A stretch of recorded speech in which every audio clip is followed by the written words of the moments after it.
Certainly want to thank you for joining us. If you're streaming, also, we welcome you. If you're celebrating a birthday today on the 27th day of July, we say happy birthday. You're celebrating an anniversary, we say happy anniversary, like William Usher, our master control operator, and his wife is celebrating their 30th wedding anniversary today. We want to say happy anniversary, and we're glad that they stuck it out so we could wish them happy anniversary today. Of course, when it's Monday, it is the Sunday lottery draw. It is Monday morning for those persons who I may have confused. It is the 27th day of July. First prize in the Sunday lottery draw, 5033, 5033, with 33 being the single winning number. Second prize, 3271, 3271. And the third prize is 2981, 2981. If you won, congratulations. If not, another draw comes up next week, Sunday. But of course, you could participate in the Bolido draw, which comes up at 9:10 right here on Love FM and Love Television. Missing numbers were 4 and 6. 4 and 6. And of course, we do have our Revolution of the Mind Day discussion with our news director, Rene Trujillo, who will be joining me right after the break. And so what we'll do, take a quick little break, and then we come right back.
And we're back. You're in tune to the morning show right here on Love FM and Love Television. It's 22 minutes to 7 o'clock. We're glad you could join us this morning. And as promised, I'm joined by News Director Rene Trujillo right here on this set with me this morning. Rene, good morning. How was your week?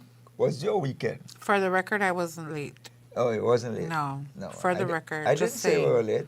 I didn't say anything. Just making that clear. I wasn't making any accusation other than saying I'm joining studios by Rene. You see, you have exposed the whole thing. No, I'm clarifying.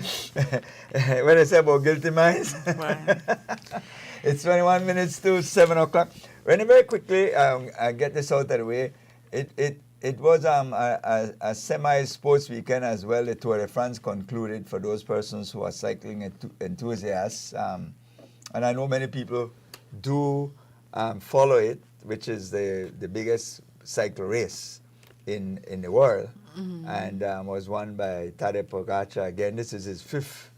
It was kind of one of the most uneventful Tour de France because very early on he took a huge lead in terms of time gap, and it was kind of like a foregone conclusion. So it was that a given. He was going to win. So, and then when his closest competitor crashed out last week Sunday, Jonas Vingegaard, basically it kind of said the tour was kind of over in terms of competitiveness. So it was kind of like an anticlimax. Hate when that happens. Takes the excitement and exactly, the edge out. Exactly, because then you kind of the competition between the two of them, it kind of like remind me when we were young kids between Kenrick Halliday and Alfred Parks. They were always, kind of like trying to outbest each other during their era. The Belize U19, I think it was, men's national team played yesterday against Nicaragua. They won 99-85. This was the one in Santo Domingo. In Santo Domingo, yes. A win is a win. I wasn't that impressed. I think, from a basketball enthusiast standpoint, I think we got some of the powerhouses left. Actually, Nicaragua I would consider to be possibly, along with Guatemala, maybe the weakest team in the tournament. So is that why you weren't impressed? Yeah, I wasn't impressed. Yeah, I should have beaten that team by about 30 or 40. The gap. And they scored too much points, and also 85 points is just too much for a team of that caliber. We played very little defense. We gave up a lot of three-pointers.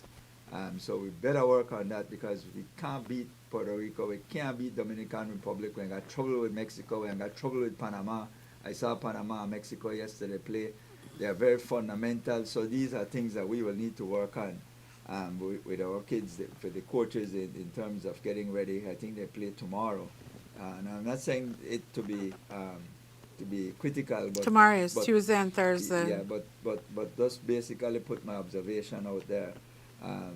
We don't want to raise our bar too high because you're going to get extremely disappointed. I want to say congratulations to them. I think it was the first game, right? Yeah, it was their first game, and like I said, it was against Nicaragua. It was a good test for us. Sometimes, Rene, we make a mistake as coaches and leaders of team, is that we believe when you have a huge lead and you're getting down to the end of the game, you believe that you can give some bench players opportunity, and that affects us because when we get down to an area of maybe it's a case differential.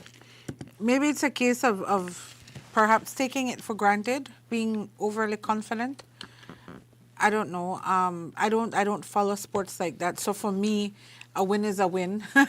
Oh, yeah, but I understand where you're coming from the perspective of being a basketball player, a coach, a team owner, that sort of thing. So I get where you're coming from. But for me, the most I can say is congrats. Yeah. You see, when you're in group play, you have to get out of the group to get into the playoff component. So sometimes you get down to what is called points differential. If me and you is tie, then we start to look at how much points you score, how much you gave up, and so I'm saying I think sometimes as coaches we miscalculate because we're not dealing with we're trying to win the game, but we're not dealing with the tournament. That's normally left up to management. But the reality is that as coaches, you have to recognize that you need to win by as much points as you can. Run up the points. Because at the end of the day, when it gets down to, if it is that you get down to point differential, then you would have beaten a team by a substantial margin, and that helps you to go into the next round. That might make you not go forward if it is.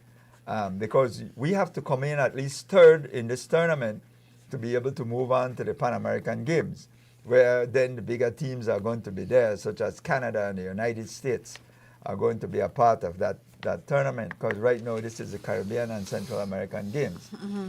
And so, which is, like I said, it's a good showing, because a couple of the players are from my team as well, like Tevan Dawson, the rookie. Some of them played in this semi-pro tournament as well. Then we had like Douglas Langford, Mosley, and a couple others, Favela, and them that are in the U.S. playing in D1 colleges. So it helps to solidify the team. But I think that I wasn't excited about the outcome. Like you said, it's a win, and I'll take it. But I can critique, because I know that the tournament is not over. It's just the beginning.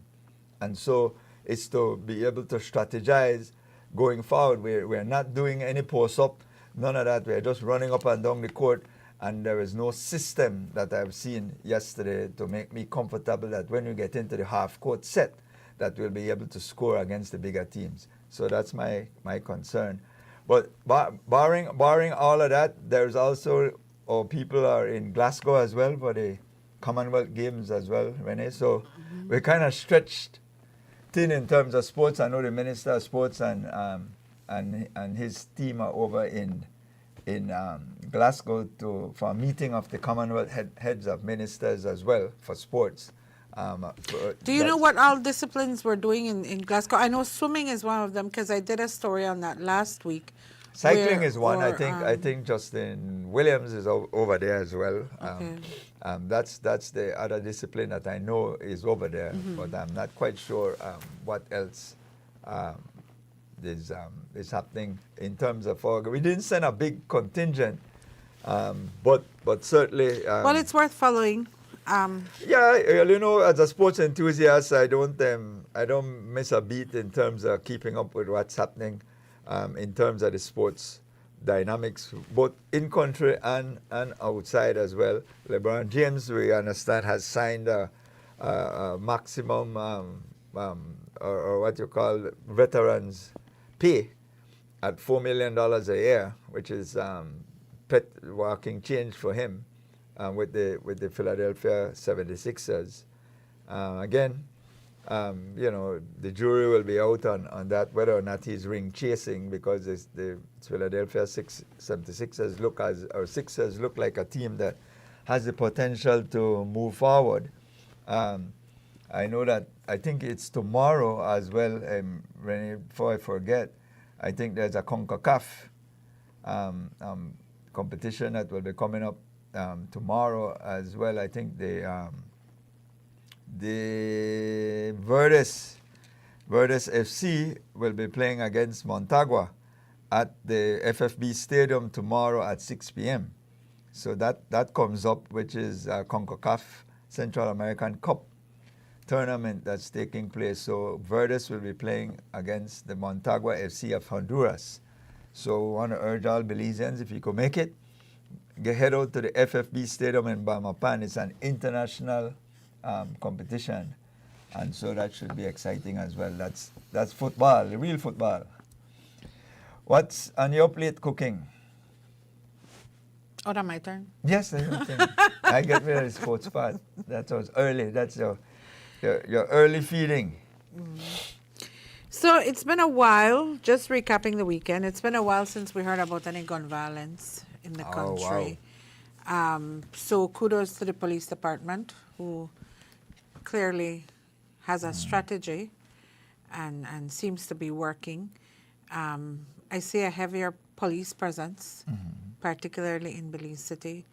I see more checkpoints, a lot more checkpoints, and these checkpoints are not only looking for license and insurance, but they literally want to see who's in your car. You know, they have conversations with you to ask you where you're going, where you're coming from, that sort of thing. So I think that helps. But there was over the weekend, unfortunately, where you had a shooting in Belize City with this this guy who was walking down Cemetery Road. The police is not has not yet disclosed all the details of that case, but apparently a motive has not been established. Two people pulled up on motorcycles, starting shooting at him. His injuries weren't life-threatening, and then you had Thankfully. the twin who came under attack, the twin brothers who came under attack in Unitedville on Saturday night, early Sunday morning, where one of them died and the other was injured. Apparently the one that died had just gotten off a case, and Nole Persequa was entered for a murder case that he was involved in November last year. So he's just been out of prison for what? 7 months? 7 months, yeah. About 7 months, 8 months. 8 months. And so he was killed over the weekend. You had the fire at the Abda building on Saturday night, early Sunday morning, I believe that was. Yeah. The source of the fire or the cause of the fire is yet to be determined and reported by the police or the fire service.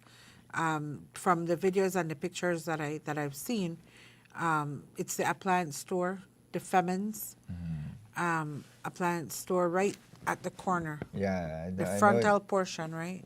One like to put out all those appliances on the sidewalk. Right. Yeah. So apparently the cause is not yet known. The owner said he was alerted of the fire a little before midnight, and when he got out there, essentially, you know, there was nothing he could do. You just have to leave it to the fire officials to get that under control, which they did. And then you had the road traffic accident, the fatal in Bella Vista, where the woman passed away. It's sad. It is indeed. I understand there was a fatal up north as well late last night. Oh my. This husband and wife, but they're not Belizean, but it happened on Belize side, if I understand correctly, or right in between, right at the border, you know, by the Oyersa spray booth, the where you pay, sorry, not the spray, the payment booth. So apparently the woman was with her husband at the free zone, and she apparently went on her cycle and he went in the vehicle. And she didn't want to leave her cycle at the free zone from preliminary information. And so she got on the cycle, and I don't know if she perhaps lost balance. I don't know what the circumstances was, but she drove right into an oncoming vehicle.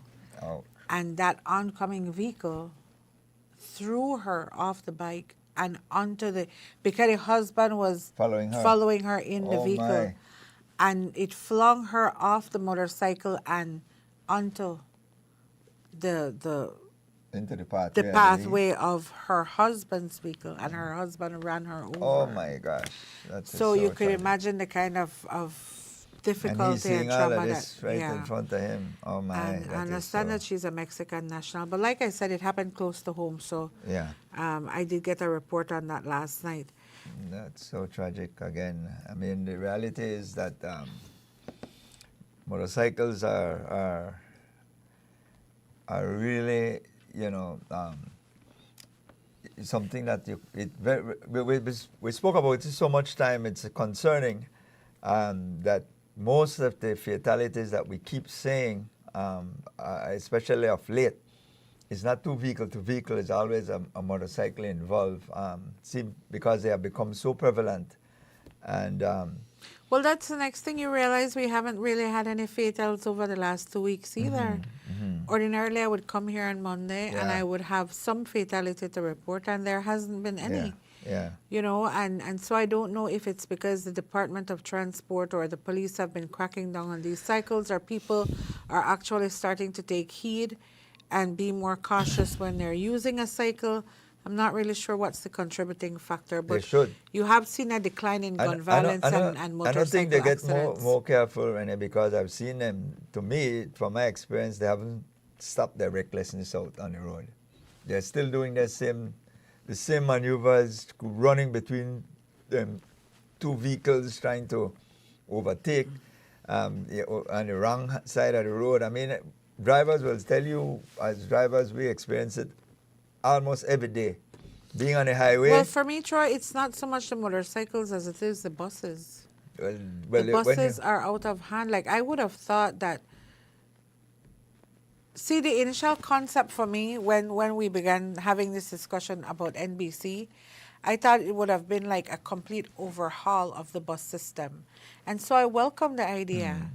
I embraced it. I was actually looking forward to see what this national bus company would have been like, what the public transportation system would have been like. But I haven't seen any difference, Troy. And that breaks my heart because it's much ado about nothing.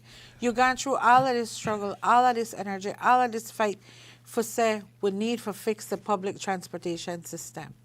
And here we are, still at the same spot. All we did I put Wally paint on the wall.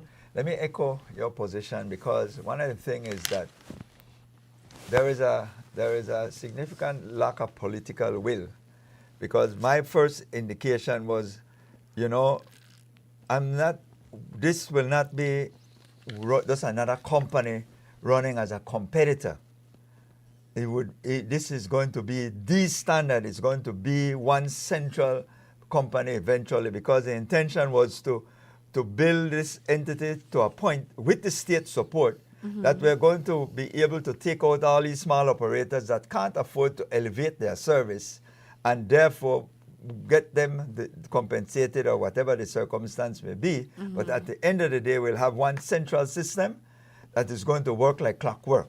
It's going to have all the trimmings and trappings of what's supposed to be a very good transportation system.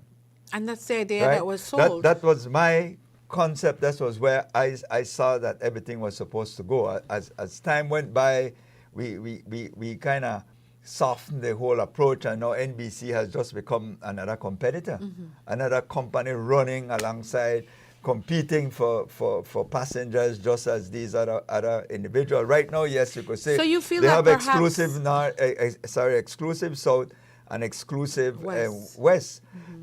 But at the end of the day, the North is one of the biggest. Yeah, I need the political will to say, listen, we're not going to tolerate mediocrity. We're going to elevate. We'll put in the money. We'll put in what is needed.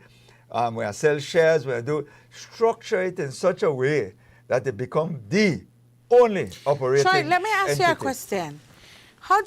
What is your take on draconian measures? Because for one, I believe that in certain circumstances, like the bus company, you need to just do what you need to do. If you say that you want to improve the public transportation system, and indeed your plan will improve the system for the benefit of the commuters, then do what you need to do.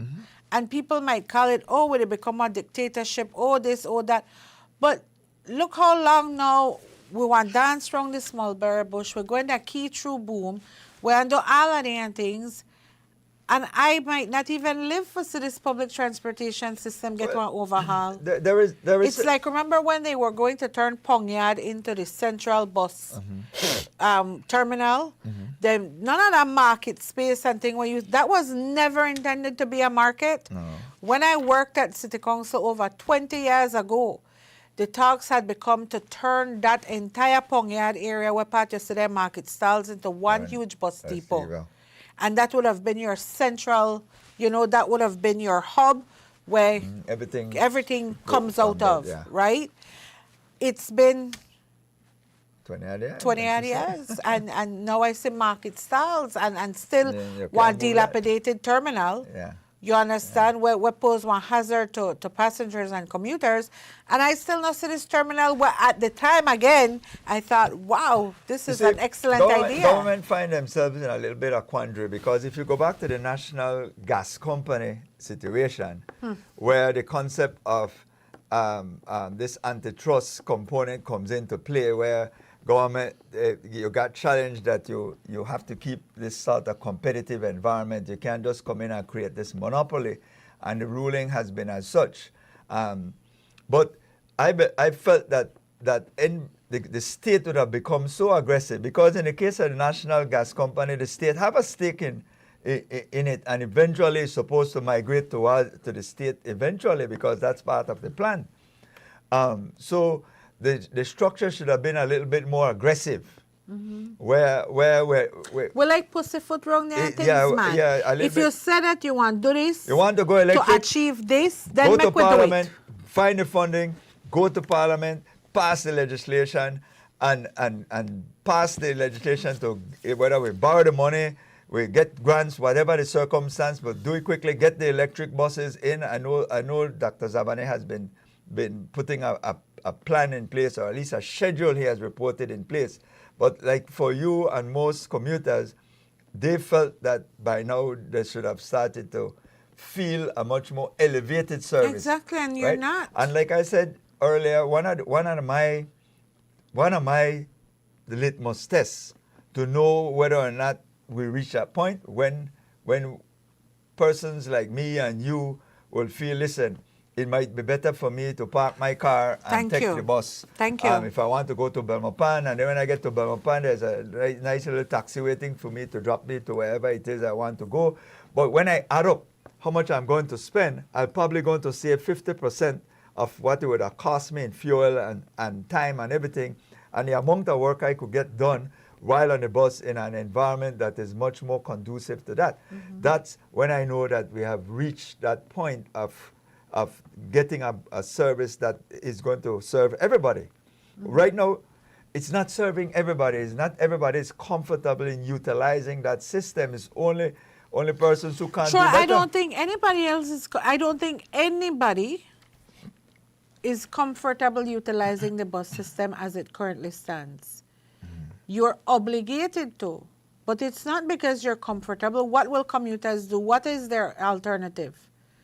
Right? So I don't think it's even a case of comfort. And so my thing is, government, if you're saying that you're doing this for the betterment of commuters, and you have a lot of commuters across the country, then just do it, man.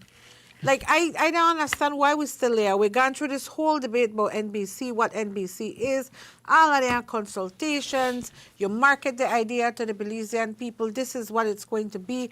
This is how it's going to operate. And then they're like, so we're different now. Tell me we're different now. I'm hoping that we're not going down a road of deja vu.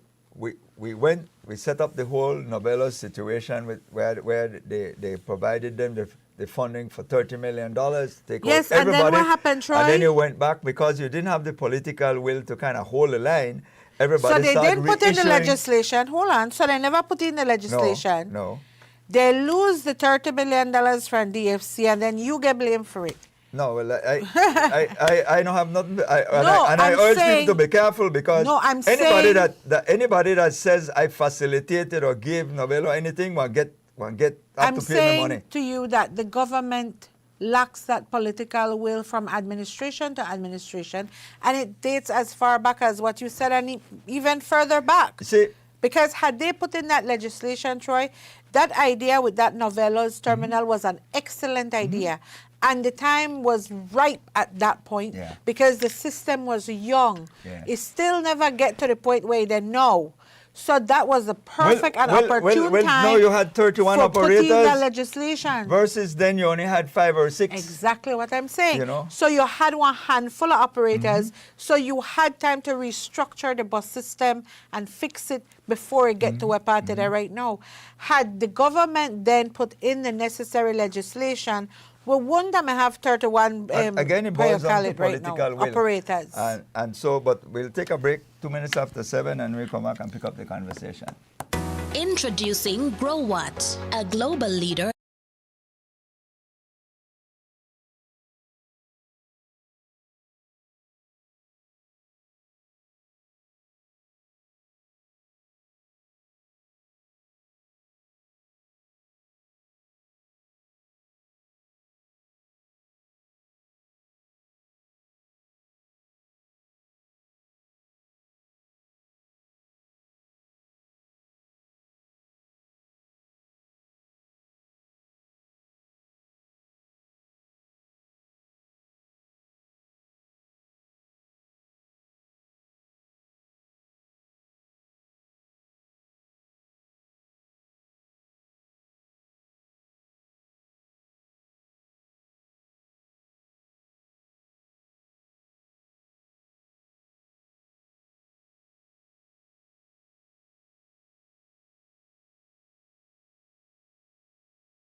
It's now 9 minutes after 7 o'clock.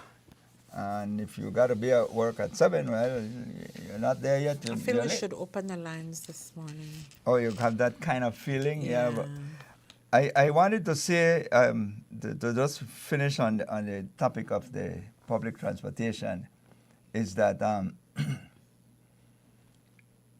right now, the whole issue, because of the fuel situation, makes the whole EV concept even a little bit more attractive.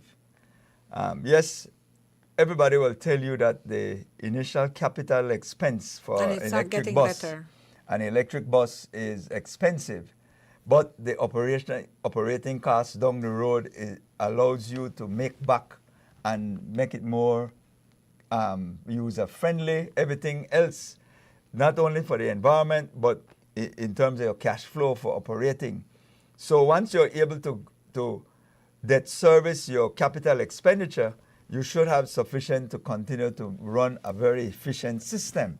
Now, the reality here is that the fuel costs continue to be an issue for us, especially now in the advent of this war. So it makes the whole alternative energy source even more glaring for us, not only from a public transportation, but as a public utility, because public transportation, it is a public utility as well.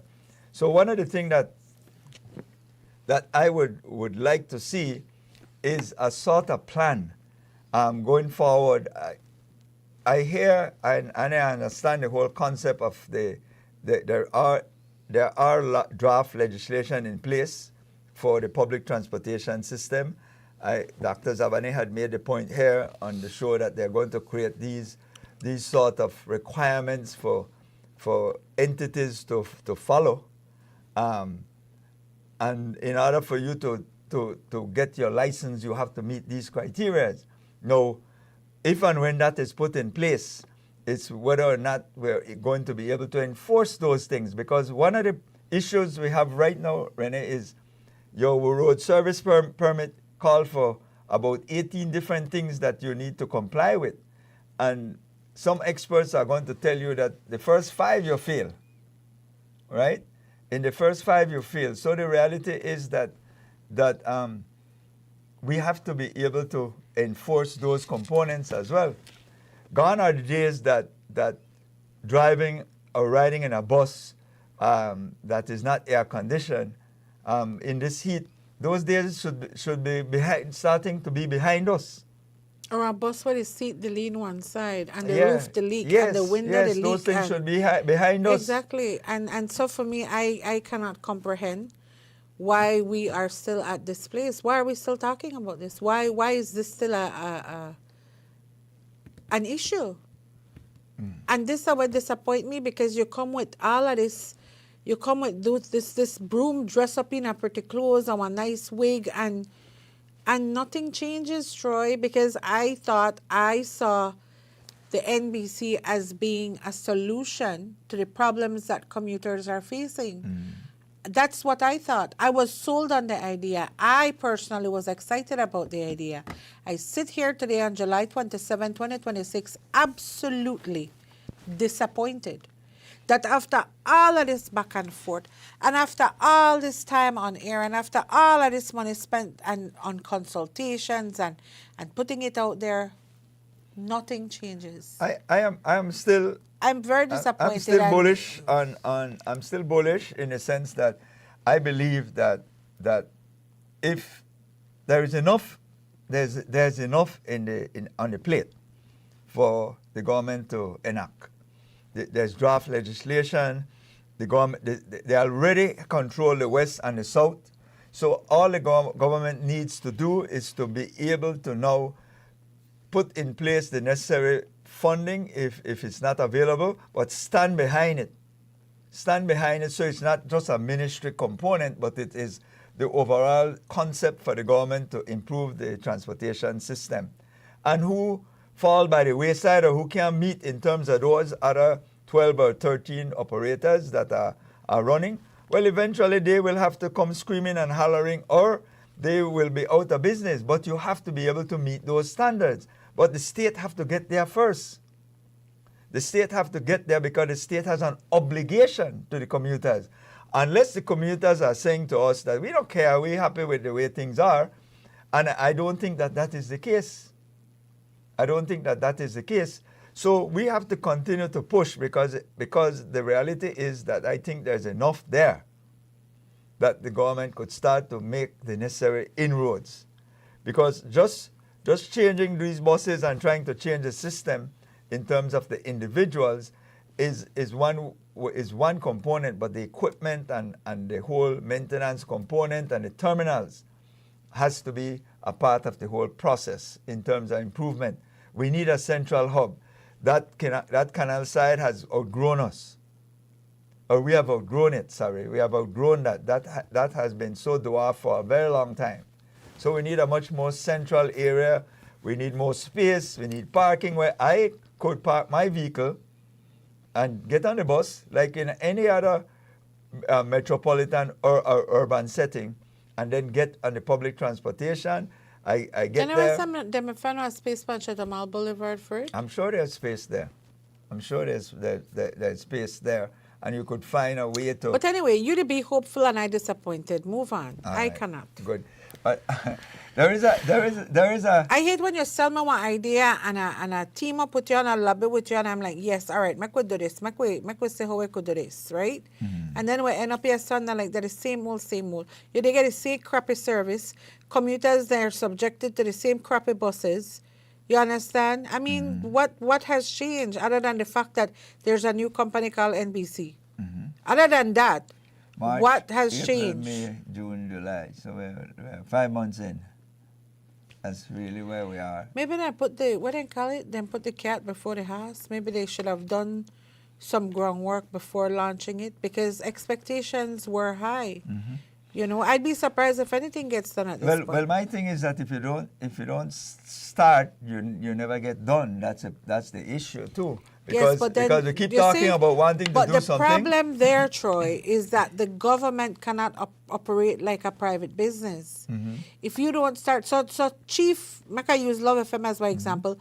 Chief could have start Love FM, put the transmitter in a bathroom, and take one of the bedrooms and turn it into the studio and whatever he did on Freetown Road, and then eventually build up to where we are now. Mm-hmm. The government now have the luxury because there's a public expectation. Mm-hmm.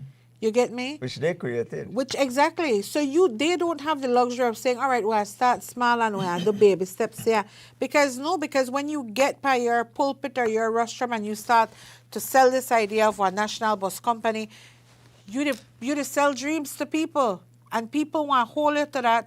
And after a while, if you not say, and we love immediate gratification. Mm-hmm. So in this case, it couldn't have been immediate, but you would have think that there would have been some level of improvement in terms of services, in terms of something. Mm-hmm. You understand?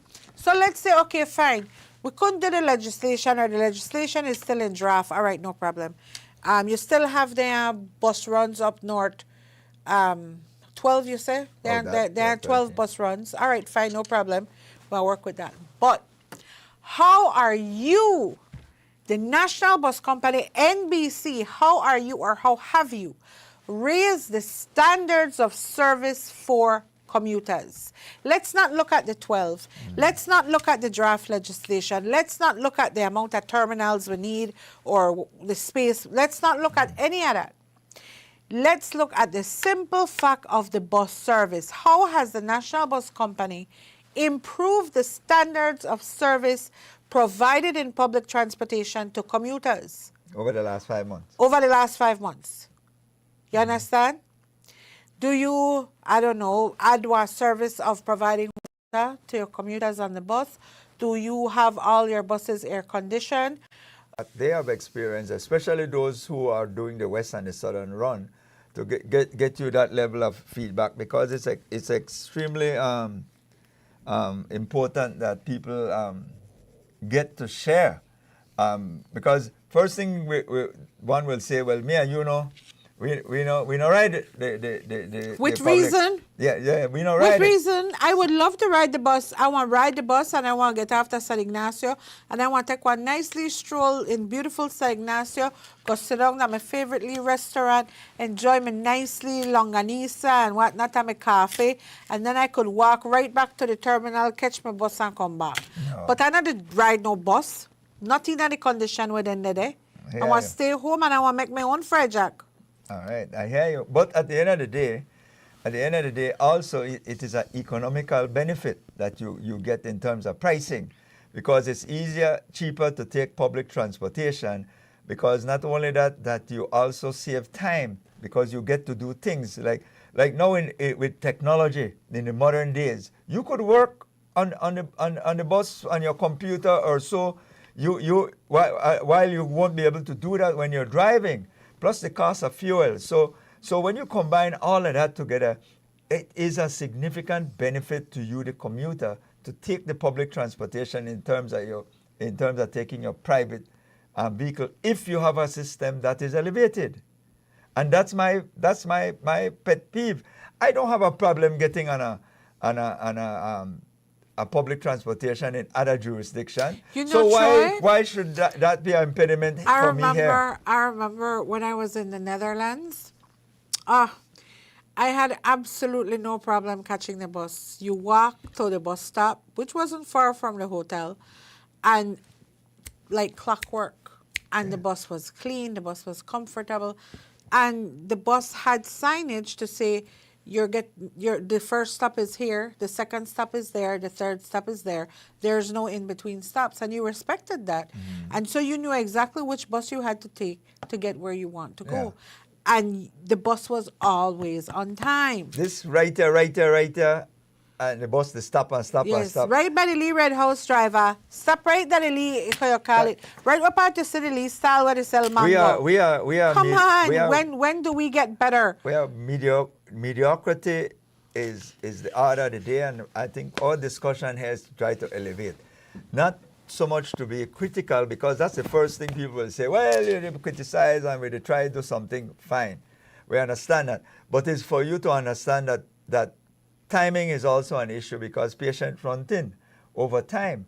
And so the reality is that we have to find a mechanism that is going to start to show some sort of benefit to the commuters. We want to hear from them. I don't know that anybody could say, in administration, I've done this, we've done this, but to whose benefit? To whose benefit? It has to be able to benefit the commuters. I am saying here, I always believe in the whole concept of a national bus company because of the economies of scale. That's the first and foremost, that it makes business sense. The concept is ideal. The concept is great. It's excellent. But the road or the path taken to get to that concept has been long. It's been over 2 decades, Troy, and we still can't get there yet. And this is not one new idea. This idea has been about, like I said, for many, many years, as you well know. So why are we still having this conversation today?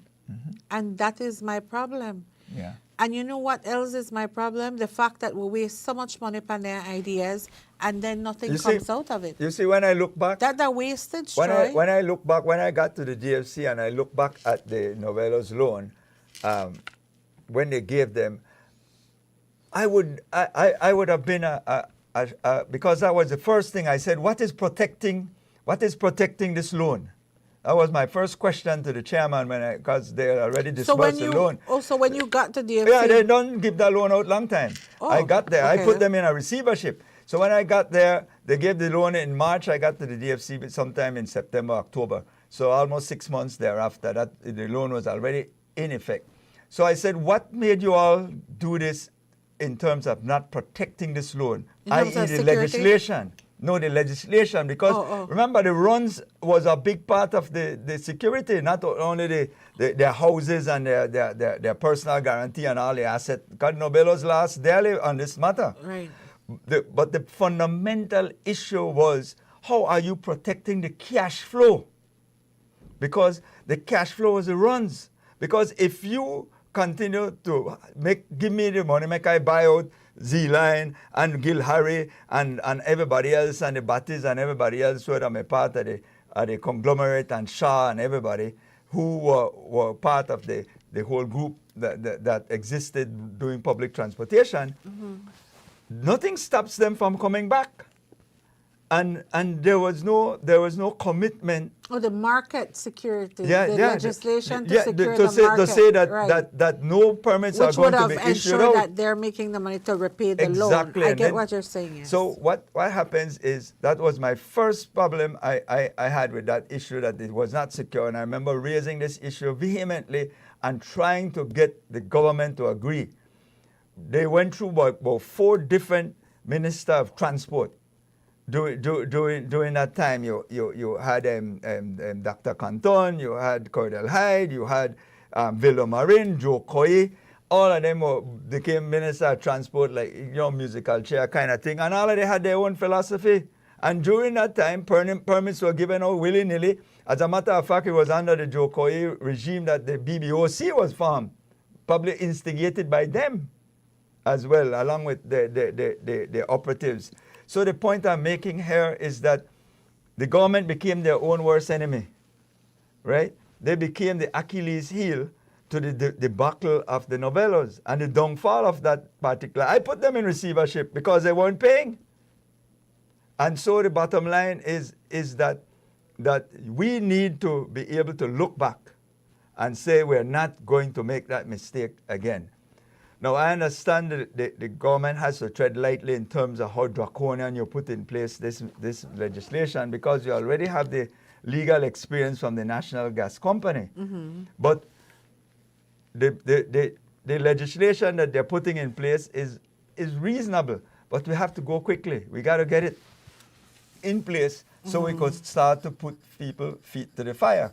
Because what you don't want is some change in leadership, and then people start giving out runs, undermining the National Bus Company after you already did all of that investment. Because if you change a minister and ideology change and cabinet not really care too much about this whole thing, kind of like the Novellos thing, by that I want business done on minds and everybody start doing their own thing, then you destroy the whole concept that exists. But when you have the legislation in place, that's a hurdle you can't get over. That's a hurdle you can't just skirt around. Like what they did and put in all what you call sniper runs and all of these things. It'd be interesting to find out why we're still in draft stage of that legislation. But you know what? Make we move on. Don't tired me. Troy, did you know, fun fact, right? Fun fact, but serious business, right? Did you know that the government spends an estimated $30 million? You hear how much?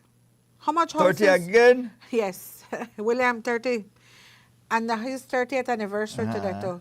So $30 million, Troy, for dispose of Belize's garbage countrywide. Garbage is big money, Yes, but listen to this, right? I was having a conversation and I found out that very interesting fact, and I was like, $30 million? That's the operation cost to get all your garbage to the national landfill, right? But remember a few years ago, there was discussion over kind of offsetting that with a garbage fee that could have been, or the idea was to have it planted in your water bill, like in the sense that, a monthly bill that would have you pay either a $5, $10 a month towards garbage collection, right?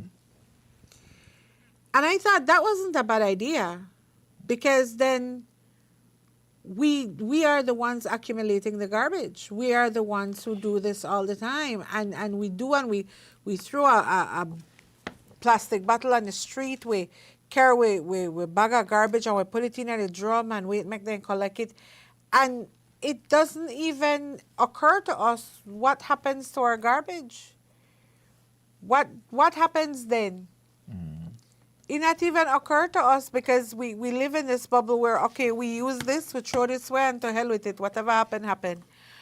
And so I was like, wow, $30 million a year, Troy. That's an obscene amount of money to dispose of garbage, and then not having the citizens have any kind of contribution to that expense. How much houses can $30 million bill? You understand me? How many houses can $30 million bill? And this is a set cost every year for government to dispose of the country's garbage, to handle the country's garbage. And I think This is that's coming real out of the food for thought. consolidated fund. Correct.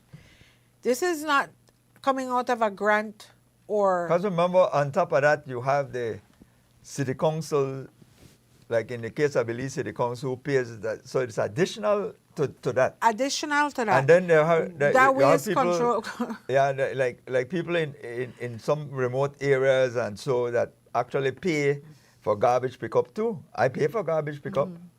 When I lived in Ladyville, I paid $15 a month for garbage pickup, yes. But remember, Troy, even when these people go and pick up your garbage, they still have to take it to the national landfill. So what I'm talking about is not necessarily collection, but rather the processing of your garbage. Because everybody has to take, everybody's garbage ends up at that one landfill. And so then having to operate that facility is $30 million. Yeah. You Yeah, know? because remember you have all of these transfer stations throughout the country. Right. And then leads into one central dump site, and so at mile 24, I think Correct, it is, yes. on the George Price But Highway. for me, I just think that, I think we as citizens, as humans, as residents, we need to put more thought into what the impacts of what we do, the impacts of what we consume. So when you put out all of this garbage, you need to think, where does it go? Who deals with my garbage? Who handles this? What happens to it after a while? You know? And I don't think we give enough thought to that. And it's not only garbage, it's a lot of other things, you know. When you throw one bottle in the water, in the river, the sea, you're damaging marine animals. When you know, every it's like I tell my children, every decision you make will have an effect. Oh yeah. And it will not only affect you, it will affect others around you as well.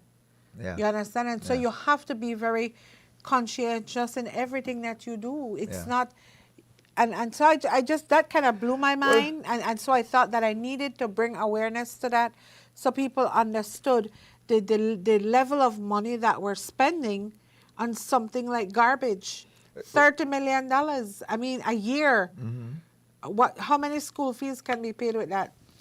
How many houses can be built with that?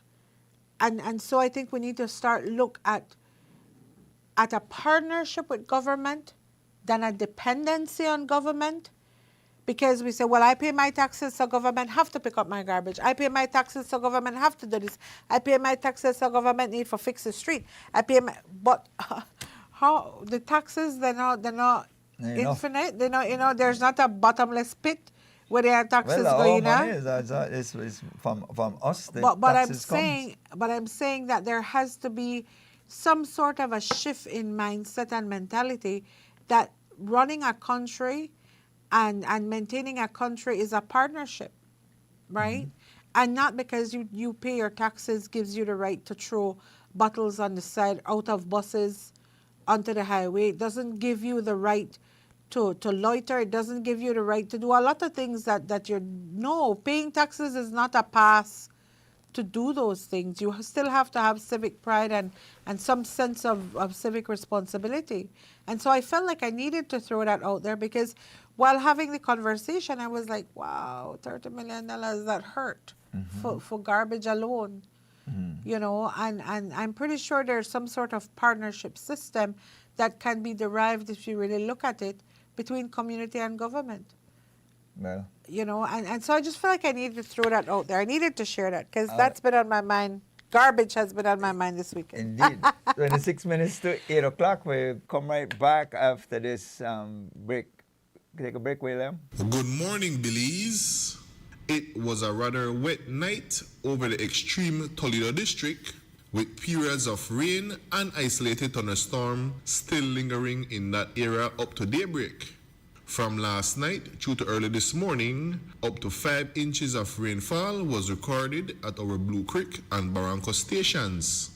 Elsewhere over the other districts, no rainfall was observed. Generally fair weather conditions prevail. The 24-hour forecast: sunny with a few cloudy spells today and partly cloudy skies tonight. Showers will be isolated, with a few more along with isolated thunderstorm lingering over the extreme Toledo district this morning. The maximum temperatures for today will reach 88 degrees Fahrenheit along the coast, will be a bit warmer inland, reaching to around 94 degrees Fahrenheit, and cooler up in the hills around 81 degrees Fahrenheit. The low temperatures for tonight will drop to around 79 degrees Fahrenheit along the coast, 72 inland, and 67 up in the hills. The winds will be from the east at 5 to 15 knots, and the sea conditions will be light chop.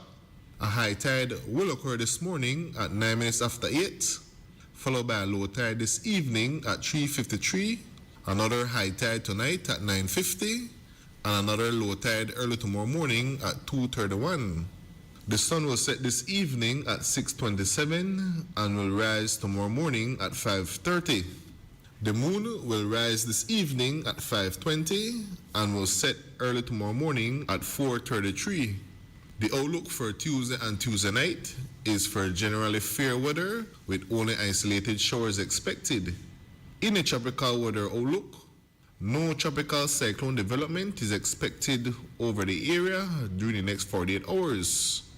For a review of our forecast and other products, please visit our website at nms.gov.bz. Our next forecast comes out at 12 p.m. this afternoon. With that, we end this morning's forecast from the Belize National Met Service. Pelican is more than just brood in Belize.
It's 17 minutes to 8 o'clock. Got to be at work at 8 and you're not out the gate. Chances are you might be late. As you said late, good morning to my son Giovanni Zelaya. Please make sure you're on way to work already. Get to work, get to Yes, work, get to work, Joe. You're in It's tune Monday with morning. the morning show, 27th day of July. Happy anniversary again to William Usher, our master control operator, 30 Yesterday years. was the special envoy birthday as well. Okay, happy birthday to Miss Rosanna Bisenio, Mrs. Rosanna Bisenio. And earlier this month was Prime Minister's birthday. Yeah, it was like 17. Somewhere around there.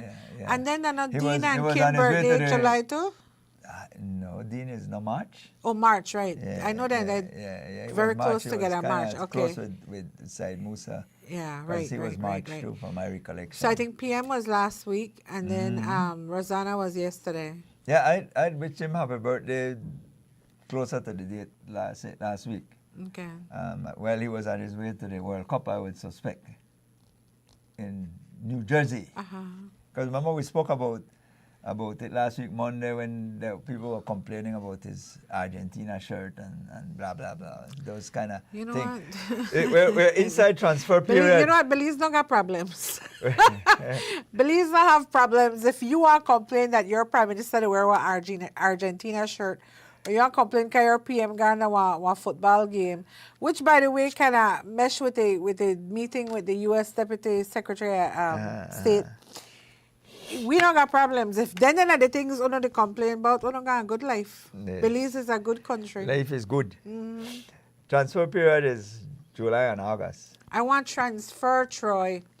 Talking about legislation. rules, there's rules. There's rules, and I want transfer. I want And I want to talk about the live- diaspora voting rights situation too. I live in a Queen Square, and I have no representation, and I keep saying that. And I have no representation in a Queen Square. I have not seen my area rep. I don't see what kind of work my area rep they do in a Queen Square. And I feel completely neglected. And so I want to move to Freetown. You understand? Because I feel like Francis Fonseca, they do a Latina division, or maybe Pickstock, or maybe Caribbean Shores. Well, you have But to. the truth of the well, matter you have is a that move. I cannot, but I don't want to move. I live in a mortgage-free house. Why would I want to move for go pay rent somewhere Well, else? you have to change the legislation. I want the You have to change the flexibility. rules. That's what I'm saying. That if a citizen does not feel that he or she is being properly represented by the elected official, that he or she has the right to relocate her vote, to move her vote or his vote. And that is the kind of, the kind of flexibility that I want, because I'm not motivated to go and exercise my right to but vote. you recognize that what you're talking about is not practical. Why right? not? Let me explain Transfer to period there. Yes, So but that the the complaint, transfer- and I say all of that on the backdrop of saying that a lot of this is happening. But because of the fact that a lot of people know me, if I you go can't put get that, to it. I can't get to it because I said, but she don't live the Caribbean Shore, she live the Queen Square, and then they will flag me. Well, why you not do like what some people have two houses? Some people have two because residences. I will not risk my reputation. Yeah, two residences that they rotate where they sleep, and then some people who have multiple residences. So you could pick which one you want to transfer to this area, and somebody will have to vouch for you that yes, I know when I live here for the last 3 months, and so you can then transfer to that area during July and August, because you can only transfer during July and August of each year. That's the only period you can do so. So even if you move early in the year or so, you have to wait until the transfer period for that to occur.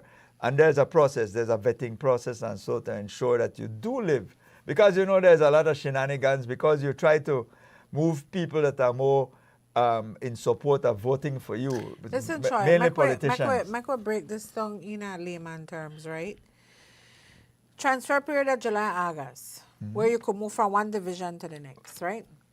And so, while a lot of politicians, Officially. while a lot of politicians come out of the woodwork for start maneuver and navigate votes, right? So, you have one election coming up. Some people might try and move people out of villages and put them in a city, City.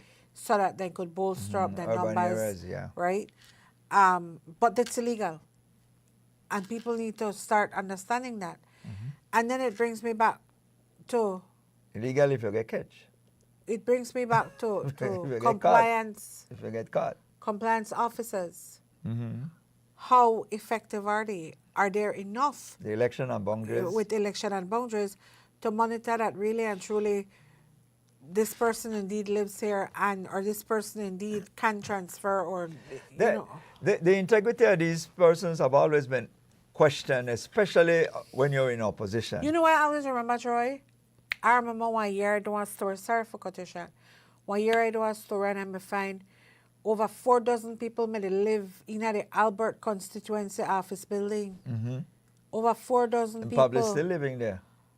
How is it possible? And I think this is where common sense dictates. How is that possible? I gone to the office. I got a copy of the election and boundaries ledger, and found that there were over 4 dozen people registered at that one house. That house and that's when our residents really and truly. You understand?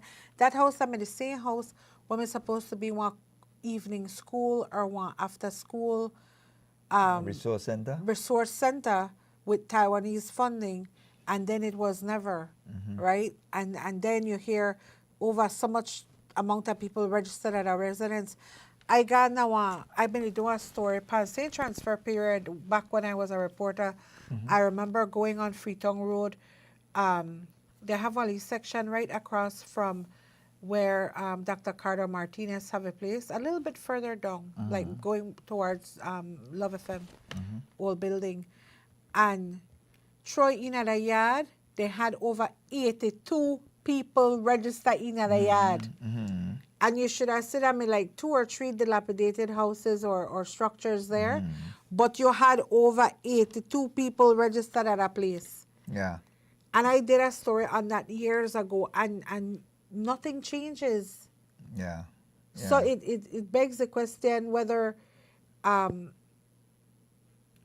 election and boundaries are well equipped to be able to monitor these things, one, and two, like you said, the integrity of these compliance officers, because common sense tell you 82 people can live at a house. And remember, there's a legal objection. There's a process you can go through to legally object if you believe persons don't live at a particular residence, and so evidence will have to be presented for and against. You remember the Shine Barrow situation, where When he had to prove that he lived at a house that he does live in his own division, because the claim was that he lived somewhere else outside of the division, and so that. But that, it may matter?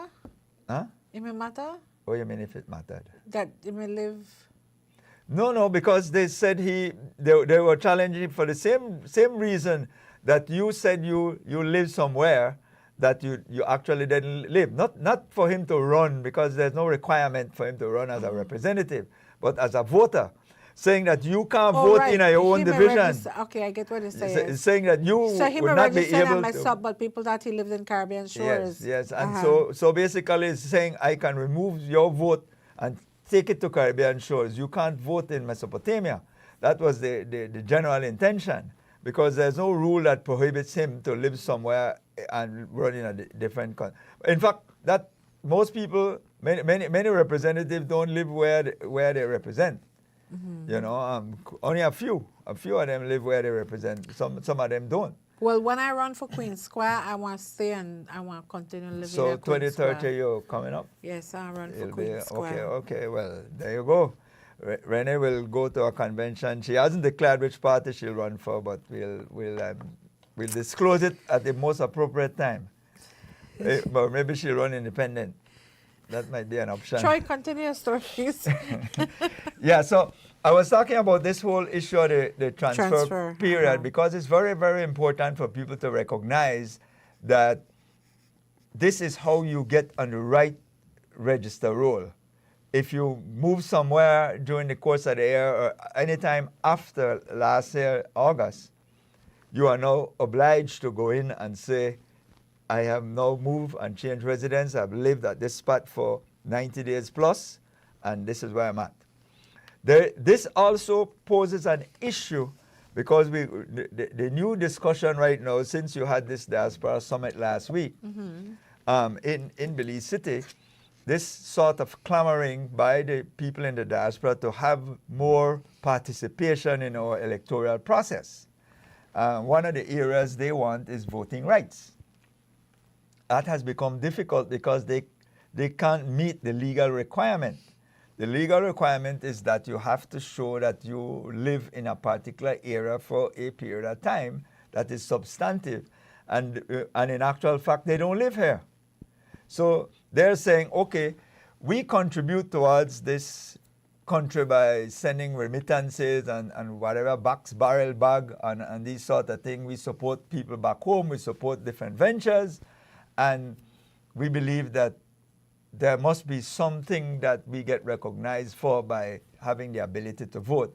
And that has always been an issue because they don't fit the criteria. And they have not come up with a clear criteria in terms of how do we circumvent, because I am a firm believer that I can't have you meddling in my business when you don't live my life. You live in a different environment. That's why you live in California. You can't vote in no election for your governor in Texas. You can only do that for presidents. That's the only time you're allowed to vote outside of your constituents. They themselves have constituents in the United States. So they know full well that it can't work like that. I can't have you voting in, say, Queen Square and decide what happens in Queen Square and who represent Queen Square, and then they live over there and never experience the bad street and never experience, they still drive on their paved road and get all their fancy financing and so, and live their lives. And then because you send back some remittances back to Belize, that's a choice you make. There's no demand on you for that. But if you do it, everybody is grateful for it. And we understand this is Belize and you have your desire to come back home. So many of you who can afford to come back. And Belize would welcome you. And I think they have several programs in place to recognize that. The DRIP program and many others. But voting rights is not something that can be bestowed on you because this is a constituency election. And I can't have you deciding on how things go in my area when you don't live here. So Troy, talking about that, I understand Friday was the date to object because during this transfer period, political parties have the right to, fill out an objection form and present it to Election and Boundaries or present it to the court. It's to the court, right? The process takes you to the court when you're objecting to a transfer, right? Yeah.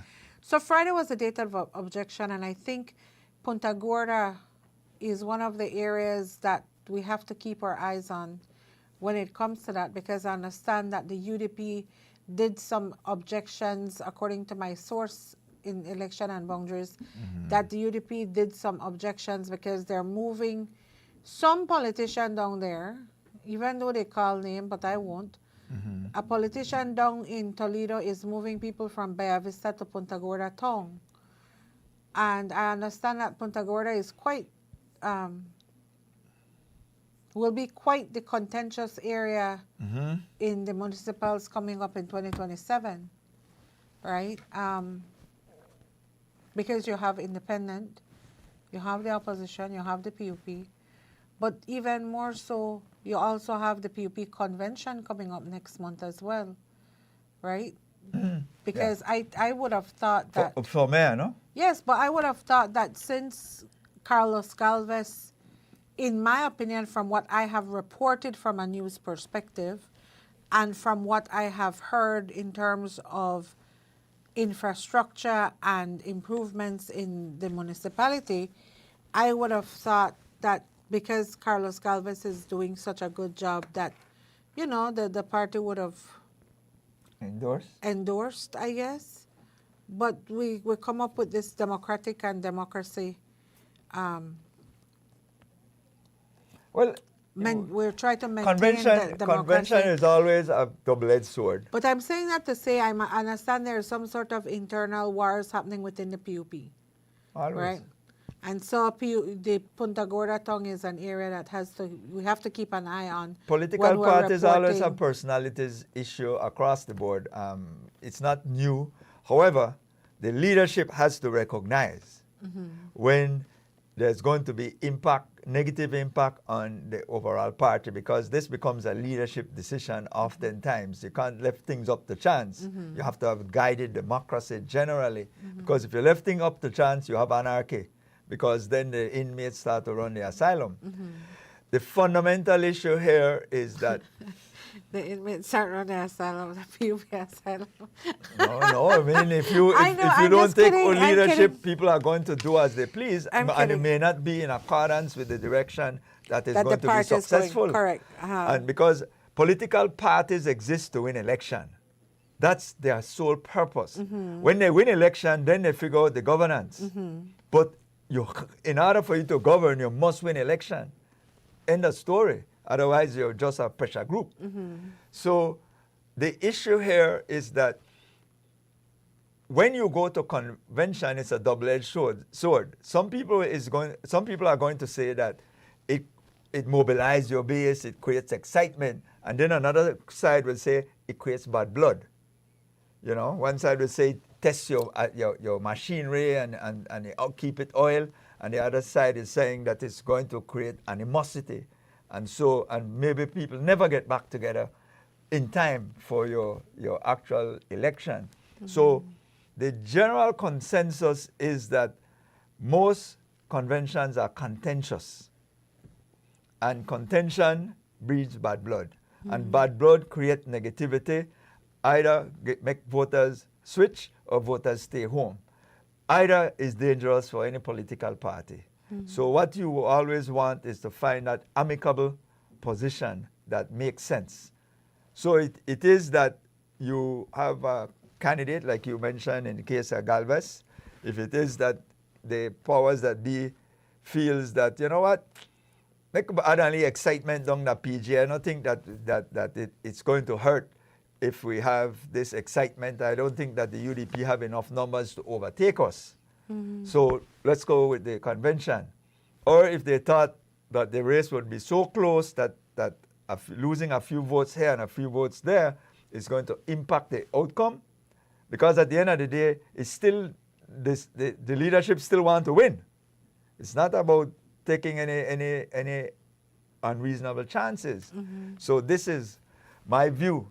They may feel so ultra confident that the UDP doesn't have a chance in hell to overcome that. We could lose a couple of votes here, do bad blood, if anything, and we'll still be okay. That's the view that I think that the leadership might be taking. Otherwise, it would be a clear-cut situation. Same thing in Corozal. I believe they believe that the margin that they have in terms of winning is so great that we could lose a few bad blood votes as well, where we see that situation. Same for Belize City. They're taking that same approach in my mind. And this is all my view and my opinion, that I believe that when they look at the overall spectrum of the various municipalities, they believe that the cushion is big enough to soften to soften any outcome or any blow that might come from fallout. So I think that the political parties, particular PUP, since they are the ones in government right now, have to be very careful about that thing of overconfidence. You see what happened to Mira? Mira flexed his powers that he had as police minister, seemingly forgetting that everything is fleeting and fluid. The convention is August the Right. 16th, I'm being And told so- for PG. And so he was humbled after flexing his muscles. That comes from being overly confident. You understand? And I think that the last thing the PUP wants to do is to become overly confident in the municipals, because there are a lot of factors that are affecting voters right now. And so if you're trying to make any kind of moves, make sure that your moves are substantiated by the voter confidence and not by your own willy-nilly flexing powers kind of thing. So I say that to say, you brought up Corozal and Punta Gorda, which are two crucial examples. So you look at Corozal. I don't live in Corozal, but all indications to me are that Corozal has been dead for a while now, right? And so here comes... Somebody tell me Benke is also going to have a convention. Right. So I'll talk about Benke too. So Corozal has been dead for a while under Mayor Veos, right? From the reports I've gotten, like I said, I don't live in Corozal. But that voter confidence is not so high in that regard, right? So here comes Miss Riverell, is it? Rogers. Rogers. Miss Rogers, who's going to contest it? Okay, fine. If the people are not being represented on the level that they should be, then bring in the convention, bring in the competition, bring in the change, right? But in the case of Punta Gorda, if the people are being represented, why rock the boat? You're in a very iffy position right now, like I said, because there are a lot of factors that will influence the votes come March.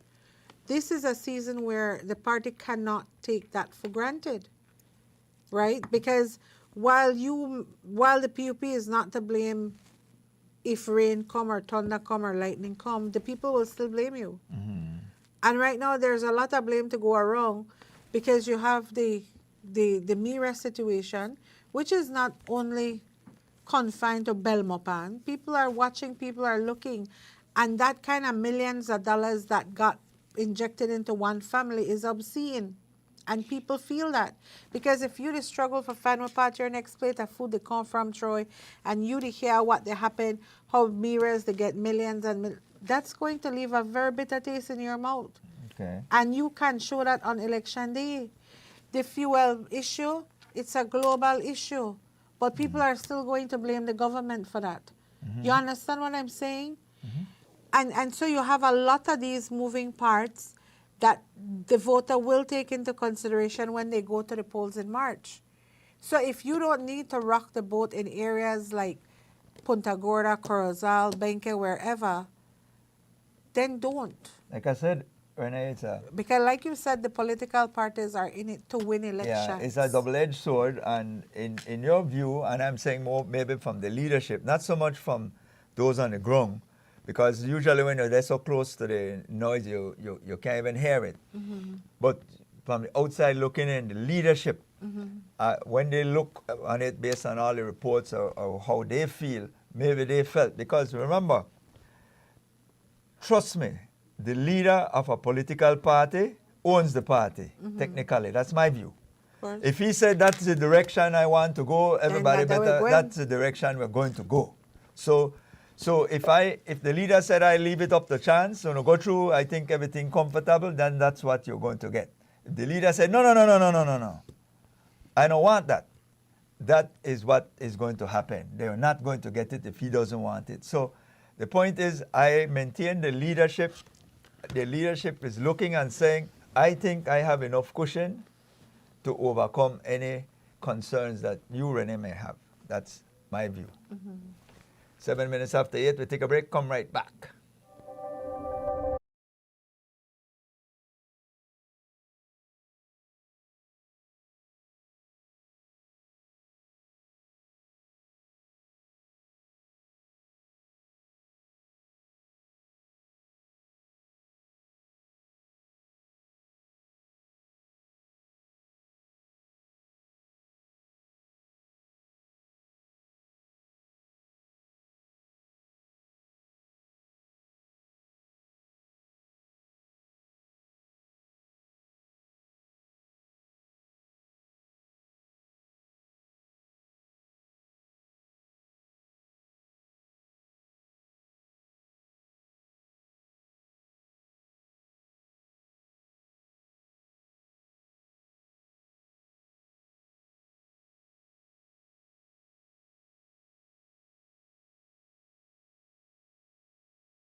12 minutes after 8 o'clock. And again, as we always say, if you got to be at work at 8, you're not there, then you must be late.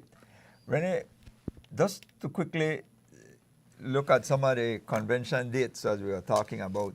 I was notified that the dates for the People's United Party conventions for their municipality, in the case of Corozal, it's August 9th.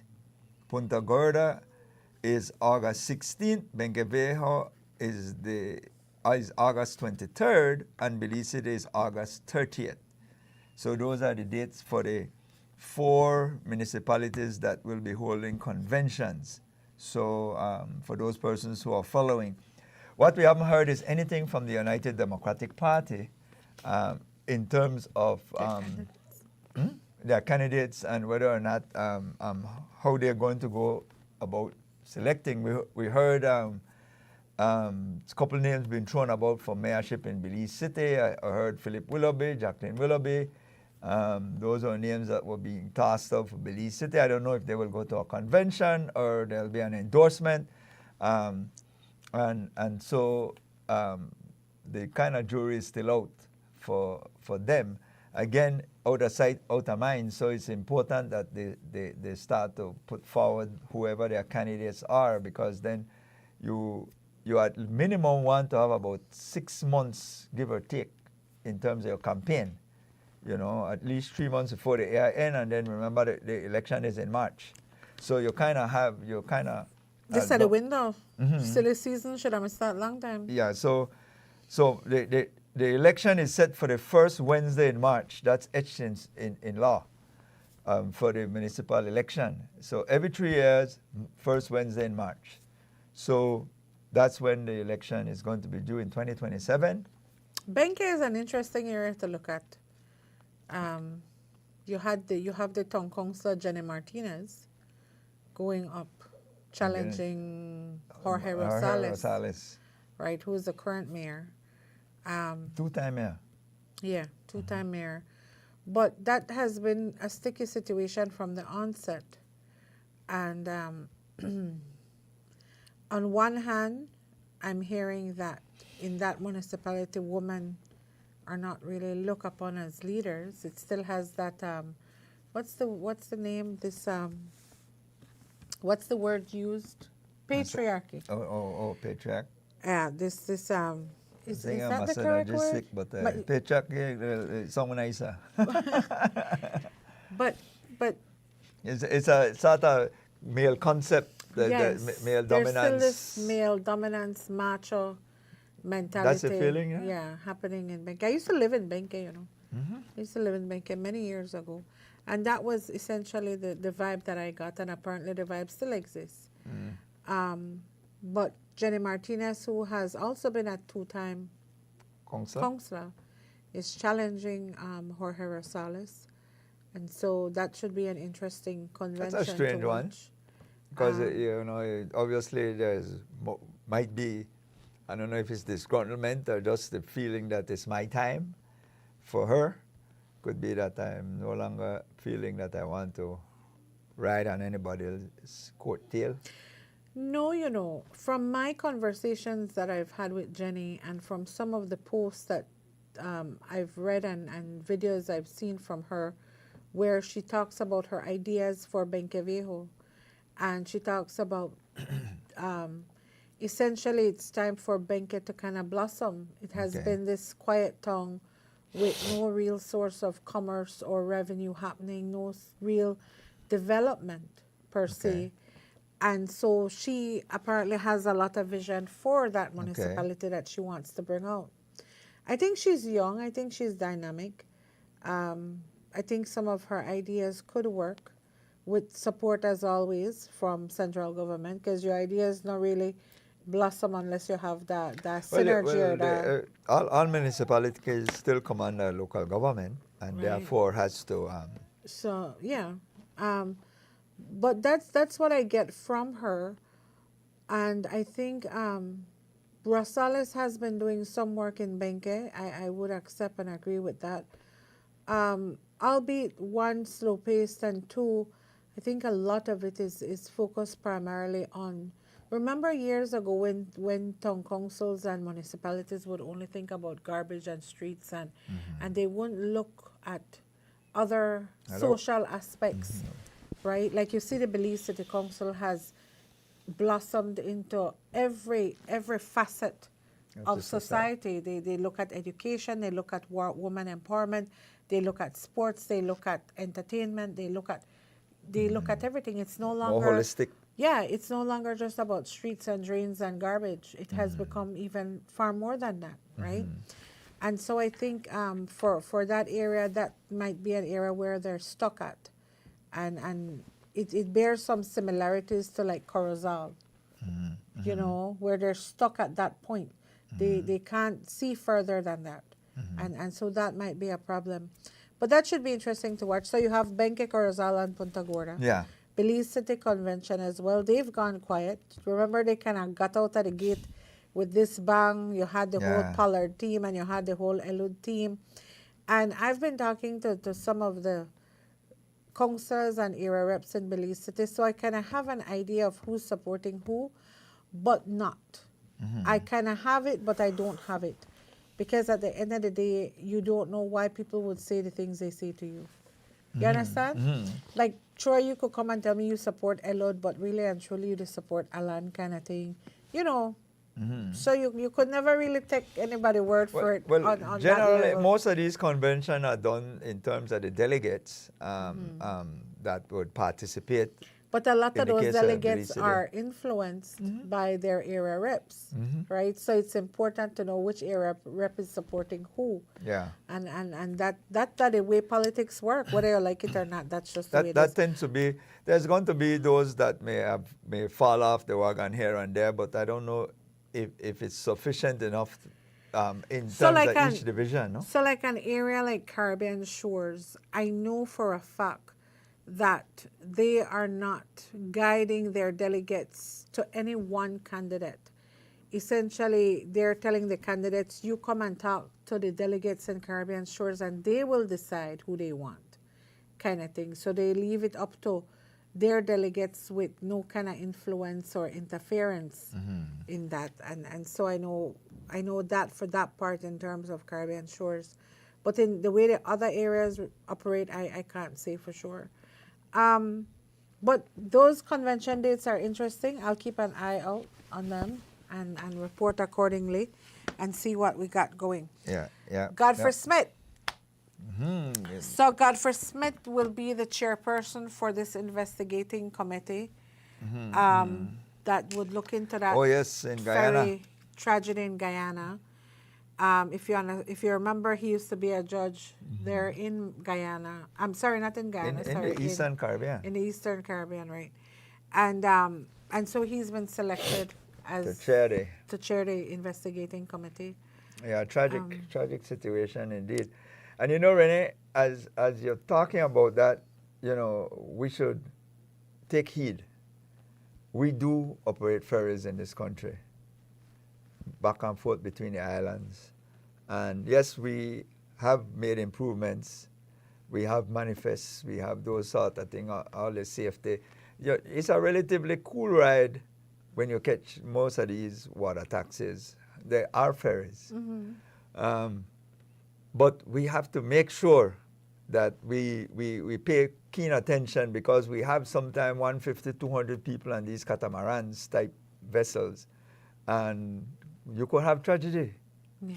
You know, between here and San Pedro, a whole hour and a half, a lot of things can happen. Between here and Kikaka, another hour, or wherever else these ferries would operate.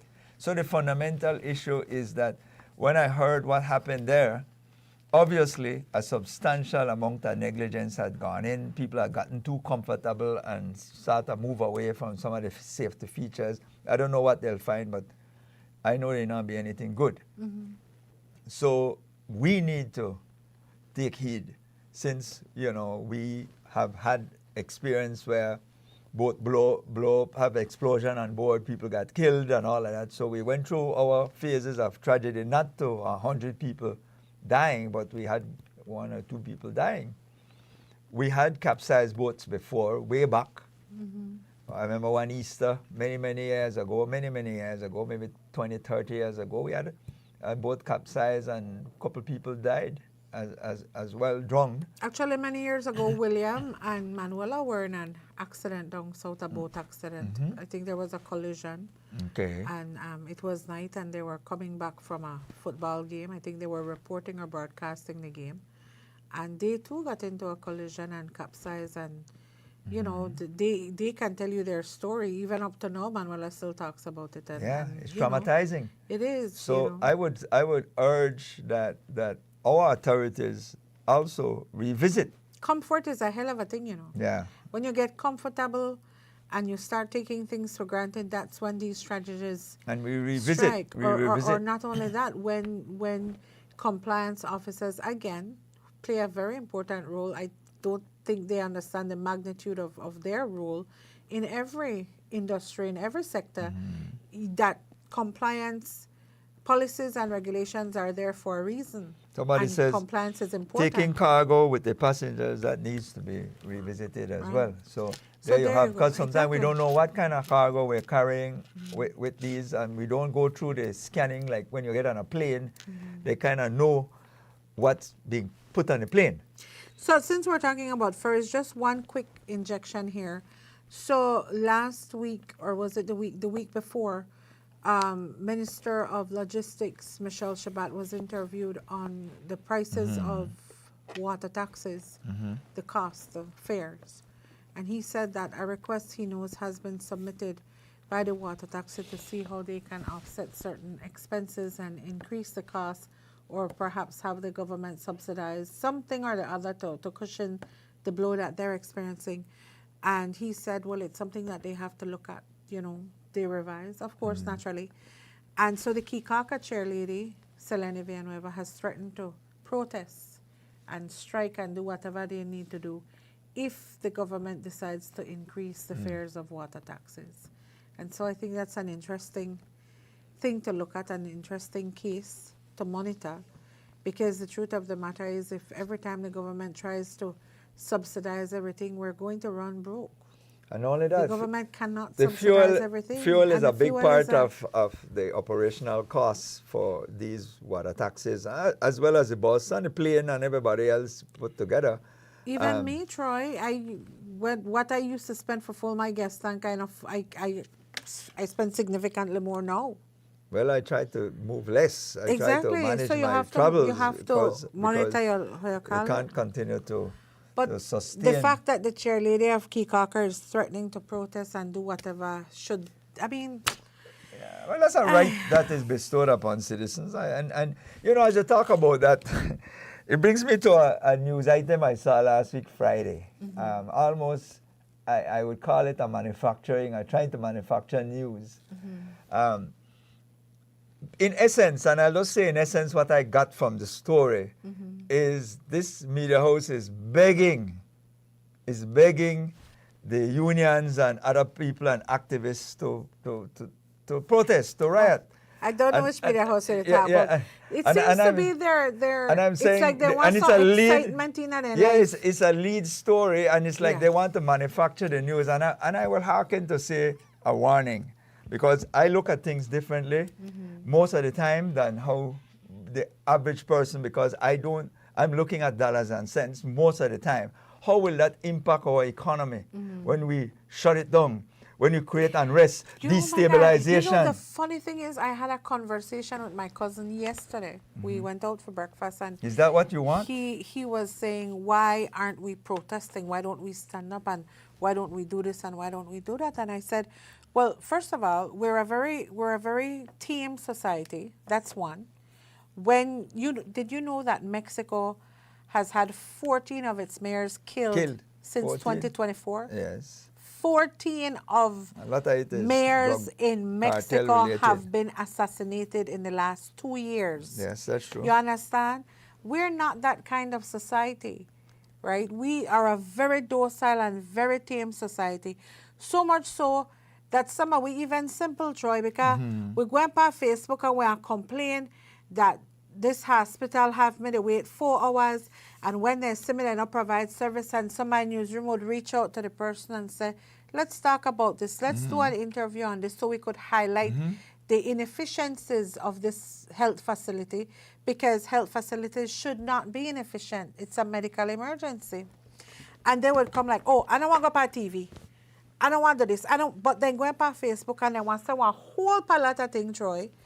And when you try to carry it to another level where the matter could possibly be addressed or better be addressed, then they don't want to do it. And you as the media can't go too far, because then you find yourself in some sort of legal... Exactly. So I can't go and take what this person says on Facebook or social media and turn it into news without that person substantiating it, because then I want to face one lawsuit. And then I'm going to lose credibility. Yes. Exactly. And so I'm saying all that to say that in the conversation with my cousin, he's like, well, what can we do? To uprise? And I said, do you really want an uprising? Do you know how many millions of dollars we're going to lose? Do you know the level of investments that people have in this country? You understand? 1 day, 2 days, 3 days shut down, and there's going to be a multi-million-dollar loss. Be careful what you wish for. Exactly. We don't want that. Because any sort of destabilization you create for this economy, because if your job is to topple the government, obviously I think that I would deduce that based on how that I've seen them repeat the same thing over and over every day with nothing new added, and I'm saying, how does that become news?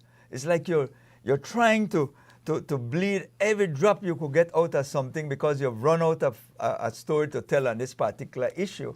So you've run out a story to tell, so you're just kind of trying to just repeating the same thing over and over, and if you could insert a different word here and a different word there to instigate something, and I'm saying, is that what we are here for? But the truth of the matter is, Troy, because we're here to stimulate, we're here to inspire, we're here to engage, but not to instigate, because at the end of the day we do so at our own peril. Exactly. And how beneficial is that? I'm glad you brought that up, because I find that a lot of people, they want that excitement, that sensationalism in their news, but they want it from a negative perspective, from a negative light. So last week I did a story on the fact that they finally found water in Halakte. And for me, that was a lead story. That was my headline story. Because for years they've been trying. For years they have been digging and digging, and they've been exploring for water sources in Halakte. And they finally did it last week. And for somebody who has, or for people, let me put that, for people who could turn on one faucet and get water, we have multiple sources of water, this might not be a big deal for no. Yeah. And when we put up that story on social media, people were like, why is this even news? Is this news? And I was like, what the hell? Are we really living in a bubble? Do we not realize that there are thousands of people in this country who literally don't have electricity, who literally don't have water, potable water, or a what you call a system, or rudimentary water system? Rudimentary water system, yes. We have taken all these things for granted because we live in an urban population, and even those who live in rural populations have access to water. And like to turn on one switch, you get light. To turn on the faucet, you get water. But there are remote areas where the Ministry of Rural Transformation particularly has to be digging for these things. Or trucking in water. Or trucking in water. You understand? Especially in the dry season, it gets even worse. So when people were like, why is this even news? Government want to take the water for this? They're like, oh my goodness, the level of ignorance. I cannot. And so I say all of that to go back to what you're saying, is that there are a lot of stories that we can air, because there are a lot of good things as well happening in the country. There are a lot of productive things happening in the country. So just like how you have one lot of the smart street payments and smart stream payments and the $1 million, whatever, and maybe the boots and ever quality boots, and the BDF, they might eat pork ribs and pork chops, and At the end of the day, you have sports taking a whole new level in this country. You have water get find the Halakte. you have roads and infrastructure, you have the infrastructure, all the police stations getting a major overhaul under Julius Espat. You have all of these good things happening. People are building houses. People are getting houses, for the first time.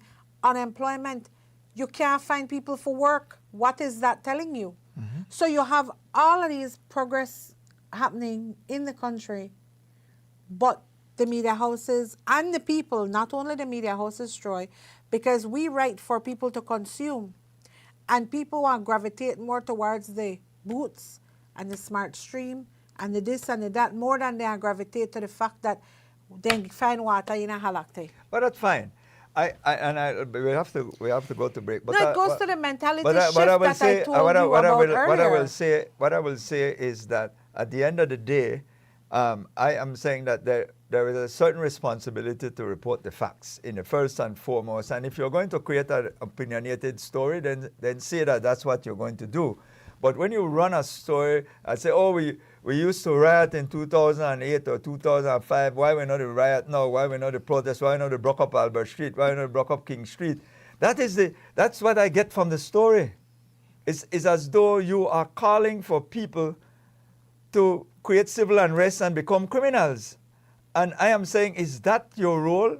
And what it is that you hope to achieve? Is it that you want to topple the government? You want to create anarchy?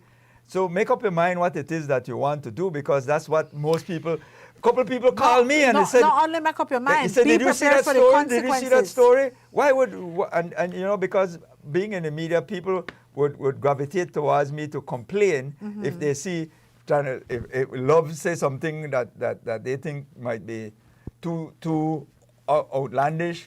Or the same way with other news media, people would bring it up either in a plus or minus. But they brought it up. Many people were disgusted by it. They felt that this media house was calling for something negative to occur that can disrupt their business, especially business people. Business people are saying, you think I want people to try broke into my place and broke up my window and broke up my place and all of these things? Why would these people want that to happen? When clearly most business people are saying the matter is being dealt with as it relates to the government and disclosure with the problem with the mirrors, etc. But yes, and that's the common sense perspective to have. You notice, I don't put that in my news anymore. Okay, fine, you had these smart stream payments. Okay, we don't establish that. We don't establish that the Mira family benefited substantially from these. All right, we don't get that out of the way. We're getting feedback from Karim Musa, we're getting feedback from Francis Fonseca, everybody who would give you their opinion on what happened. And they themselves, in most recent, Karim has said, I know mess wrong with procurement and payments. That's not my job. He deal with policy and whatnot. And so they're distancing themselves from that kind of practice in their ministry. Right, you don't have that. You have the Prime Minister come and the Prime Minister tell you, you know what, the Auditor General office there, an audit is happening. Once the audit come out, I will tell you more, whatever. And then you have Oscar Mira on his leave of absence from cabinet.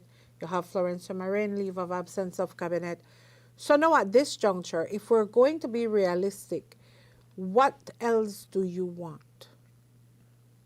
The only next thing I could think about is that maybe you clamor for an audit in every ministry as it relates to payment compliance, invoicing.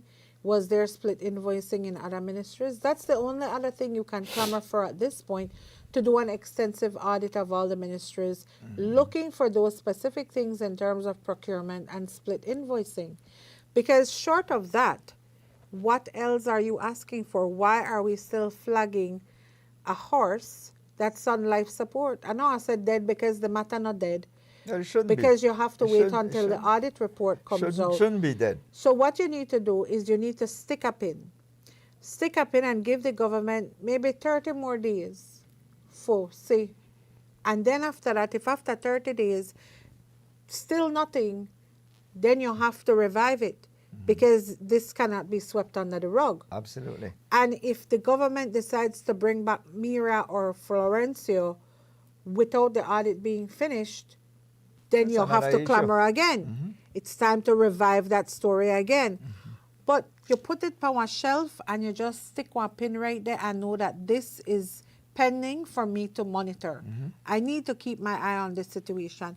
But for make you they try lobby for a protest and a riot, and really and truly who benefits from that? Exactly. 23 minutes to 9. We take a break and we come right back and we open the lines for those persons who want to have any comment or questions. Take a break.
now 16 minutes to 9 o'clock, and it is the morning show right here. We're in the last leg, along with myself and Renee Trujillo. Troy, I have to correct something that I said Tell me before what the I said. break. What I So said. when I said that we have to shelve the item, I was talking more in terms of questioning the smart stream payments and what have you, right?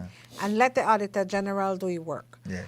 But there was one factor that somebody texted me and reminded me about that I should have touched on and I didn't. I want to know if Oscar Mira and Florencio Marin are still receiving a salary and still have access and use to government fuel and government vehicle. And that, if you want to keep the story alive, is where you should be, what you should be questioning. Yeah. Love, good morning. Yes, good morning, Renee. Hi, morning. Renee, I am hearing you, the topic of this registration. I can still recall that I'm here in Cayo North. We lose about 300 votes in the village of Bulitri. And if we take a census and we count houses by houses, household by household, and where these people were, how they voted in our village, they came from different areas. I can guarantee you because I saw the movement. And I think, Renee, that what we need to do is to be very careful when it comes to this. At the moment, I do not know who is doing the registration here in Bulitri, because we have a lot of youth that 18 know. But they are saying that they are not going to register because sometimes they come and they wash their heads and brains and so forth. And these we have to be very careful. It has been happening for a while. The only politician that I can tell you, guarantee you, that he did a very strong registration and also he keep his post on was Salvador Fernandez. He had his post on from side to side, and he can tell you definitely who are voting, who will be registering, and so forth. At the moment, I do not know who is doing the registration here for the United Democratic Party. I'm sorry to say it. I am a UDP, but I want to know. And the other part is that those registration, those passports that are doing in the foreign, on the United States, call it so, those people will vote. And we need to be very careful. They doesn't live in Belize. They want their passport, but those people will definitely vote. Somebody will vote in their name. So it's not so easy to say, yes, we are getting this, we are getting that, but definitely these politicians are very, very tricky in the sense of getting a vote for those people. So this is nothing free, and they are gaining something. Renee, and I would like to have several government ministries to give a reply to some question that you have just mentioned about. But Troy cannot give me the answer. He wants to give us the answer. He wants to be replying in behalf of the government, but he cannot do that. We want these ministers to come forward and explain themselves and defend the PUP. Thank you very much, Renee. Thank you so much for calling. Before I lose my train of thought, and I have to address what he said. So the question is Mira and Florencio still getting paid their salaries, their full salaries? Are they still having use of government vehicle and government fuel? And is that the reason why it was set up that they asked for a leave of absence so they can still have access to that, rather than the government saying, or the Prime Minister saying, you know what, I'm putting you on administrative leave or I'm suspending you. Okay. Because if I suspend you, then all your privileges are revoked, right, until I reinstate you. But if I come and I apply for holiday, do I get to keep my vehicle? Do I get to still use government fuel? Do I still get to keep my salary? So if the media wants to keep on pushing on this matter, those are the questions that you need to ask. Love, good morning. Good morning. Morning. I just want to share my thoughts about the Mira situation. Sure. They have a phrase where say, same that kill goat, kill sheep. So if you're going to charge the immigration officer for theft and the young lady for theft, you have to charge the people for theft, okay? The Belizean people want to see them people at jail. Okay? Thank you. Okay. So now that one very sticky road for go down, but I can address the first caller first when he talked about transfer. I think what we're lacking politically is the inheritance of knowledge. Remember when, love, good morning. Good morning, Miss. Hi, Good morning. morning, Mr. Troy, and good morning, Miss Rennie. Good morning. I call from PG because I hear on the talk about PG just a while ago, registration, not re-registration, transfer. Transfers. Transfer is happening, sir. Yes. But you know something, sir? There is already allegation that a former mayor has his name or his address is for people who do not live in his house, sir, at his house. And it's not only one or two or three people. Man, this is corrupt, sir. This is criminal. This is corrupt. How you have one? How you have one? One farmer mayor, according to what they say, they accommodate people. His address is being used, and it's not like how it is being done. Also, I hear you talk about the municipal government, and not only the municipal government, sir. Even the general, even the present government. And for this, I tell attack, sir. So what I need to do, I am giving congratulations. I want to give gratitude to both of these bodies that I mentioned earlier. Number one, for refusing to fix Santa Maria Street. They fixed left, right, east, west. I know you bring that in, Bengo. I know you. Yes, I have to, sir. I have to, and this is why I say I applaud you. You stick with it till they fix your street. You want rally. I agree with you. Yes, and I know that the talk of for myself. Listen to me. I call upon the mayor. Try fix Santa Maria Street. Sir, we have quite a number of people, sir, who have fixed Bengo Street in their yard, at their businesses, and it not get picked up yet. Instead of them boost up the sanitation workers, it remains the same. And garbage pile up, sir. So the basic job of the town council is a problem for them. And these are the incumbents that want to ask us for votes again, you know.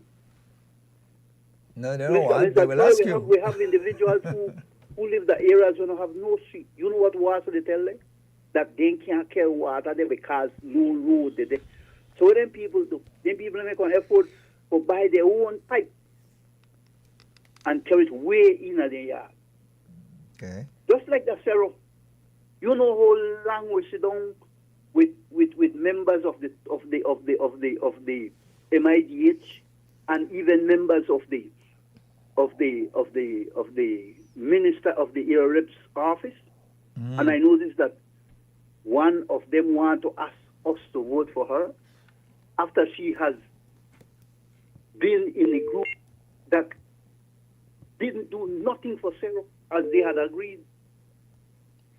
And Troy and Miss I hear you. and Miss Renee. PG, I want to thank the minister, the new minister of police, because this man they get the job done. This man they visit. This man they do things with the former minister and they do, because I believe, or we believe, that he was contented with fulfilling. And I don't want to. I say? Yes, please answer that. We don't. We know what you are, so we could fill in the blanks. Yeah, Bengo. Good to hear from you. You gotta go though. So Mr. Troy, I want to end. Because somebody I give you a time tonight. Yes, listen to me. Somebody talk about you, they kind of condemn the Belize team. Their first victory. Yeah, man, don't worry about that. But I can back up anything I say. I want to comment running rebels. for being bridesmaid for this year. Hopefully next year. You're wicked Bengo later.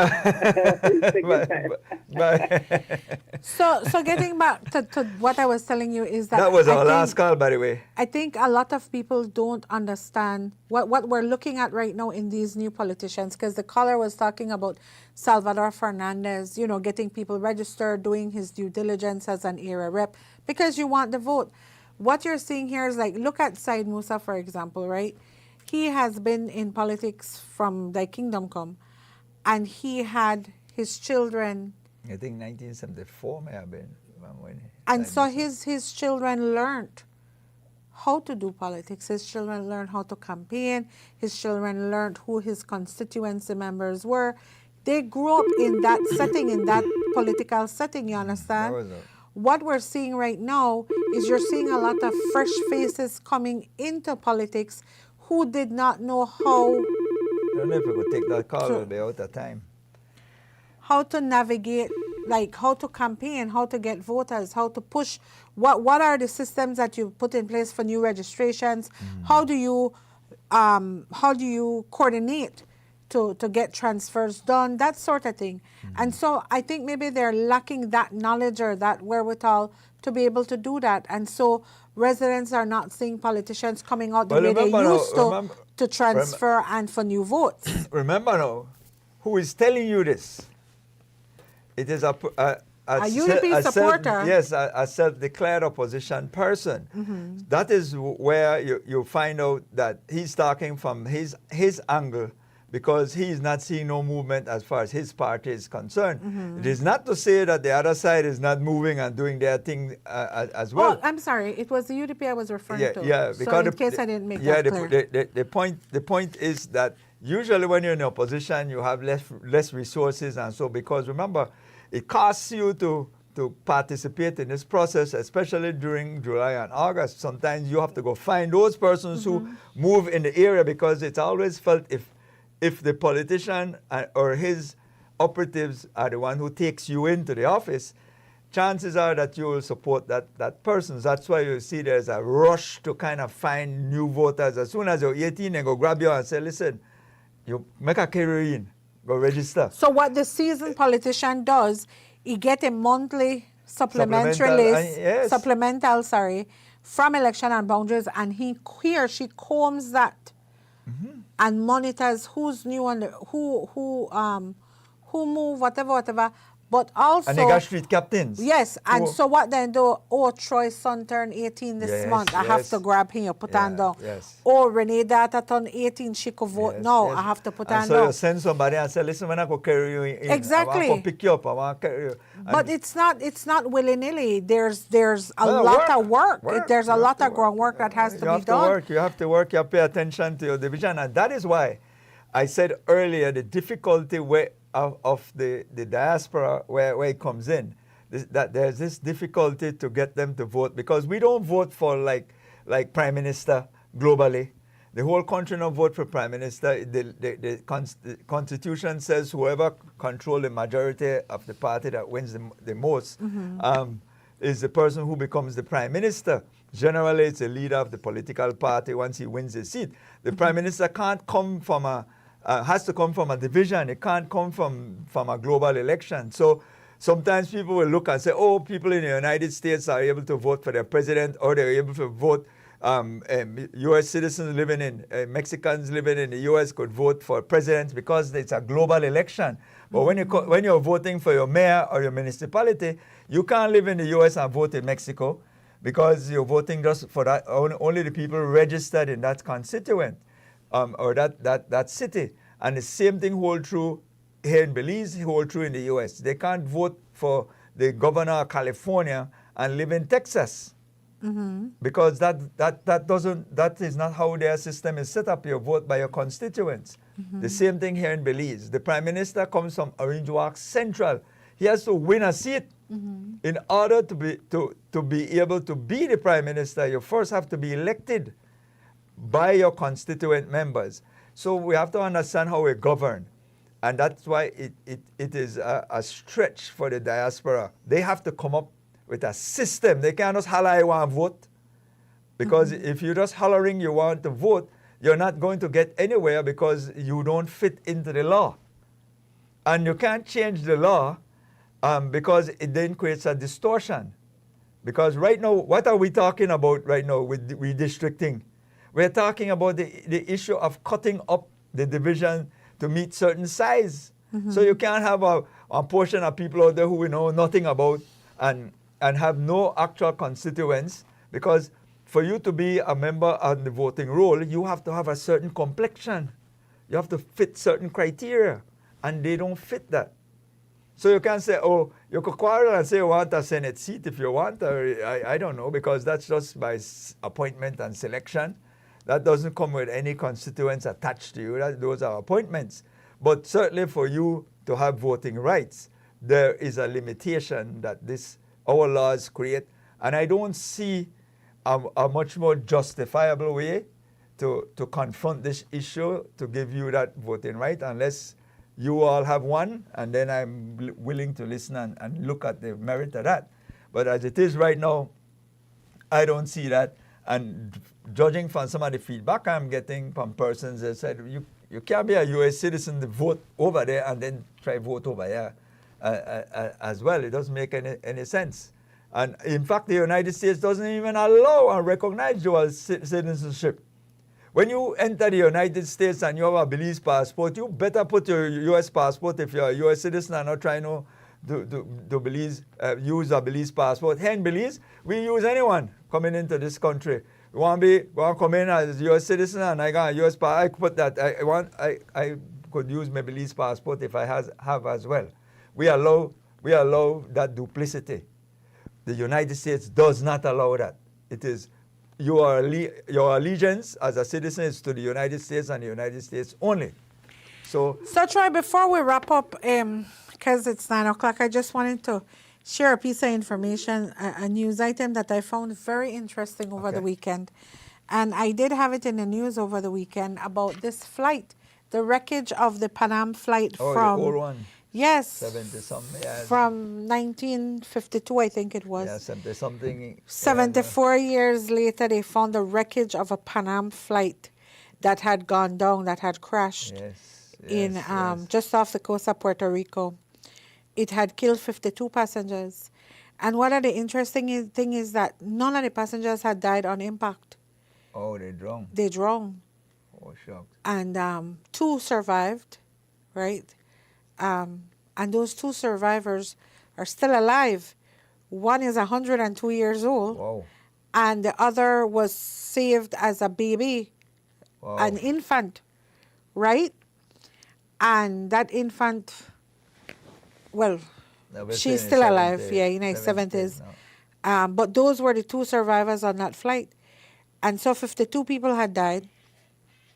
And I found it interesting because the Discovery Channel, they teamed up with this Heritage Foundation and they were able to get the whole underwater cameras and the whole underwater navigation system to actually find that wreckage, and I just found it like an interesting piece of history. Yeah, Panama was one of the big. It was a name, was a brand name, and so I just wanted to share that because I think that, like when I come across stories like this, I saw it. I enjoy reading them, and it certainly show with technology now what we can do. So much we can do now with the issue of the technology because the sea is so vast. That even when a plane goes down, you kind of like just can't reach it. We had the Malaysian air that has disappeared.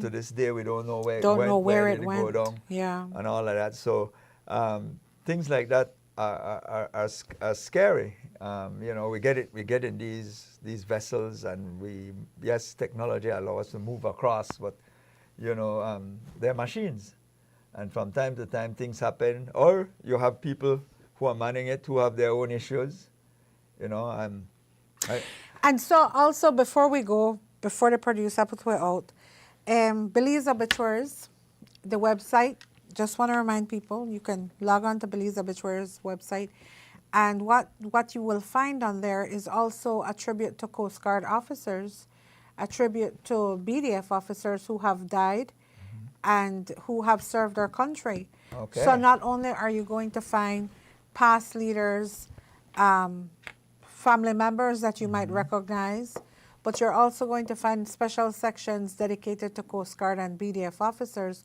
who have died and who have served our country. So it's like a tribute to them. Like I Okay. said, it's a database of Belize obituaries, as is stated. So Belizeans who have died now have this one digital space where they're being remembered. Brilliant. And so I want to encourage everybody to just check it out, belizeobituaries.com, and you can reach out to the number on the website or on the Facebook page as to how you can probably get your family member listed on that database. It doesn't matter if your family member died 70, 80 years ago, however long ago, it qualifies as long as he or she is a Belizean. Yeah. Because it's Belize Obituaries. So Yes. belizeobituaries.com, check out the website and see what it's all about. Indeed. I double down on that as well. It's 4 minutes after 9 o'clock, Renee. We got to get out of here. I want to say thank you to Karen Coote for doing a good job as usual. And Love FM, I want to thank our master control operator, William Usher, and wishing him a happy anniversary as well, him and his wife. We're glad they stuck it out for 30 years. 30 years, Renee. They're doing their thing. As well I as... think that can William know for cook. Uh-huh. All right. I think that the why he the state. Hint, hint, hint, hint. The way you go make tonight, the way you go cook? Lamb chops. Lamb chops, yes. Yes, That's yes. on the menu tonight. Lamb chops and peppermint sauce. I'm only No, teasing. that's not what you I'm only said. teasing. I want to thank our producer, Richard Herbert and Manuela Yuso, as well as Andrew Jones for streaming. All of you, our viewers and listeners throughout the length and breadth of this beautiful jewel of ours. We're glad you could join us this morning. Those of you streaming as well. We thank you. You're celebrating your birthday today on the 27th day of July. We say happy birthday. Remind you to join me and Darrell tonight for the business hour, where we will discuss all things related to business, but not only business and not business as usual. As well, we want to say, come back again tomorrow, where we will do this all over again just for you. We do know that you have choices where you get your information engagement from, and we're always glad when you choose love. And because you choose love, we always say, Belize and beyond. Thanks for choosing love. Have a great week. Bye-bye. Good morning, Belize, and good morning. I say good morning.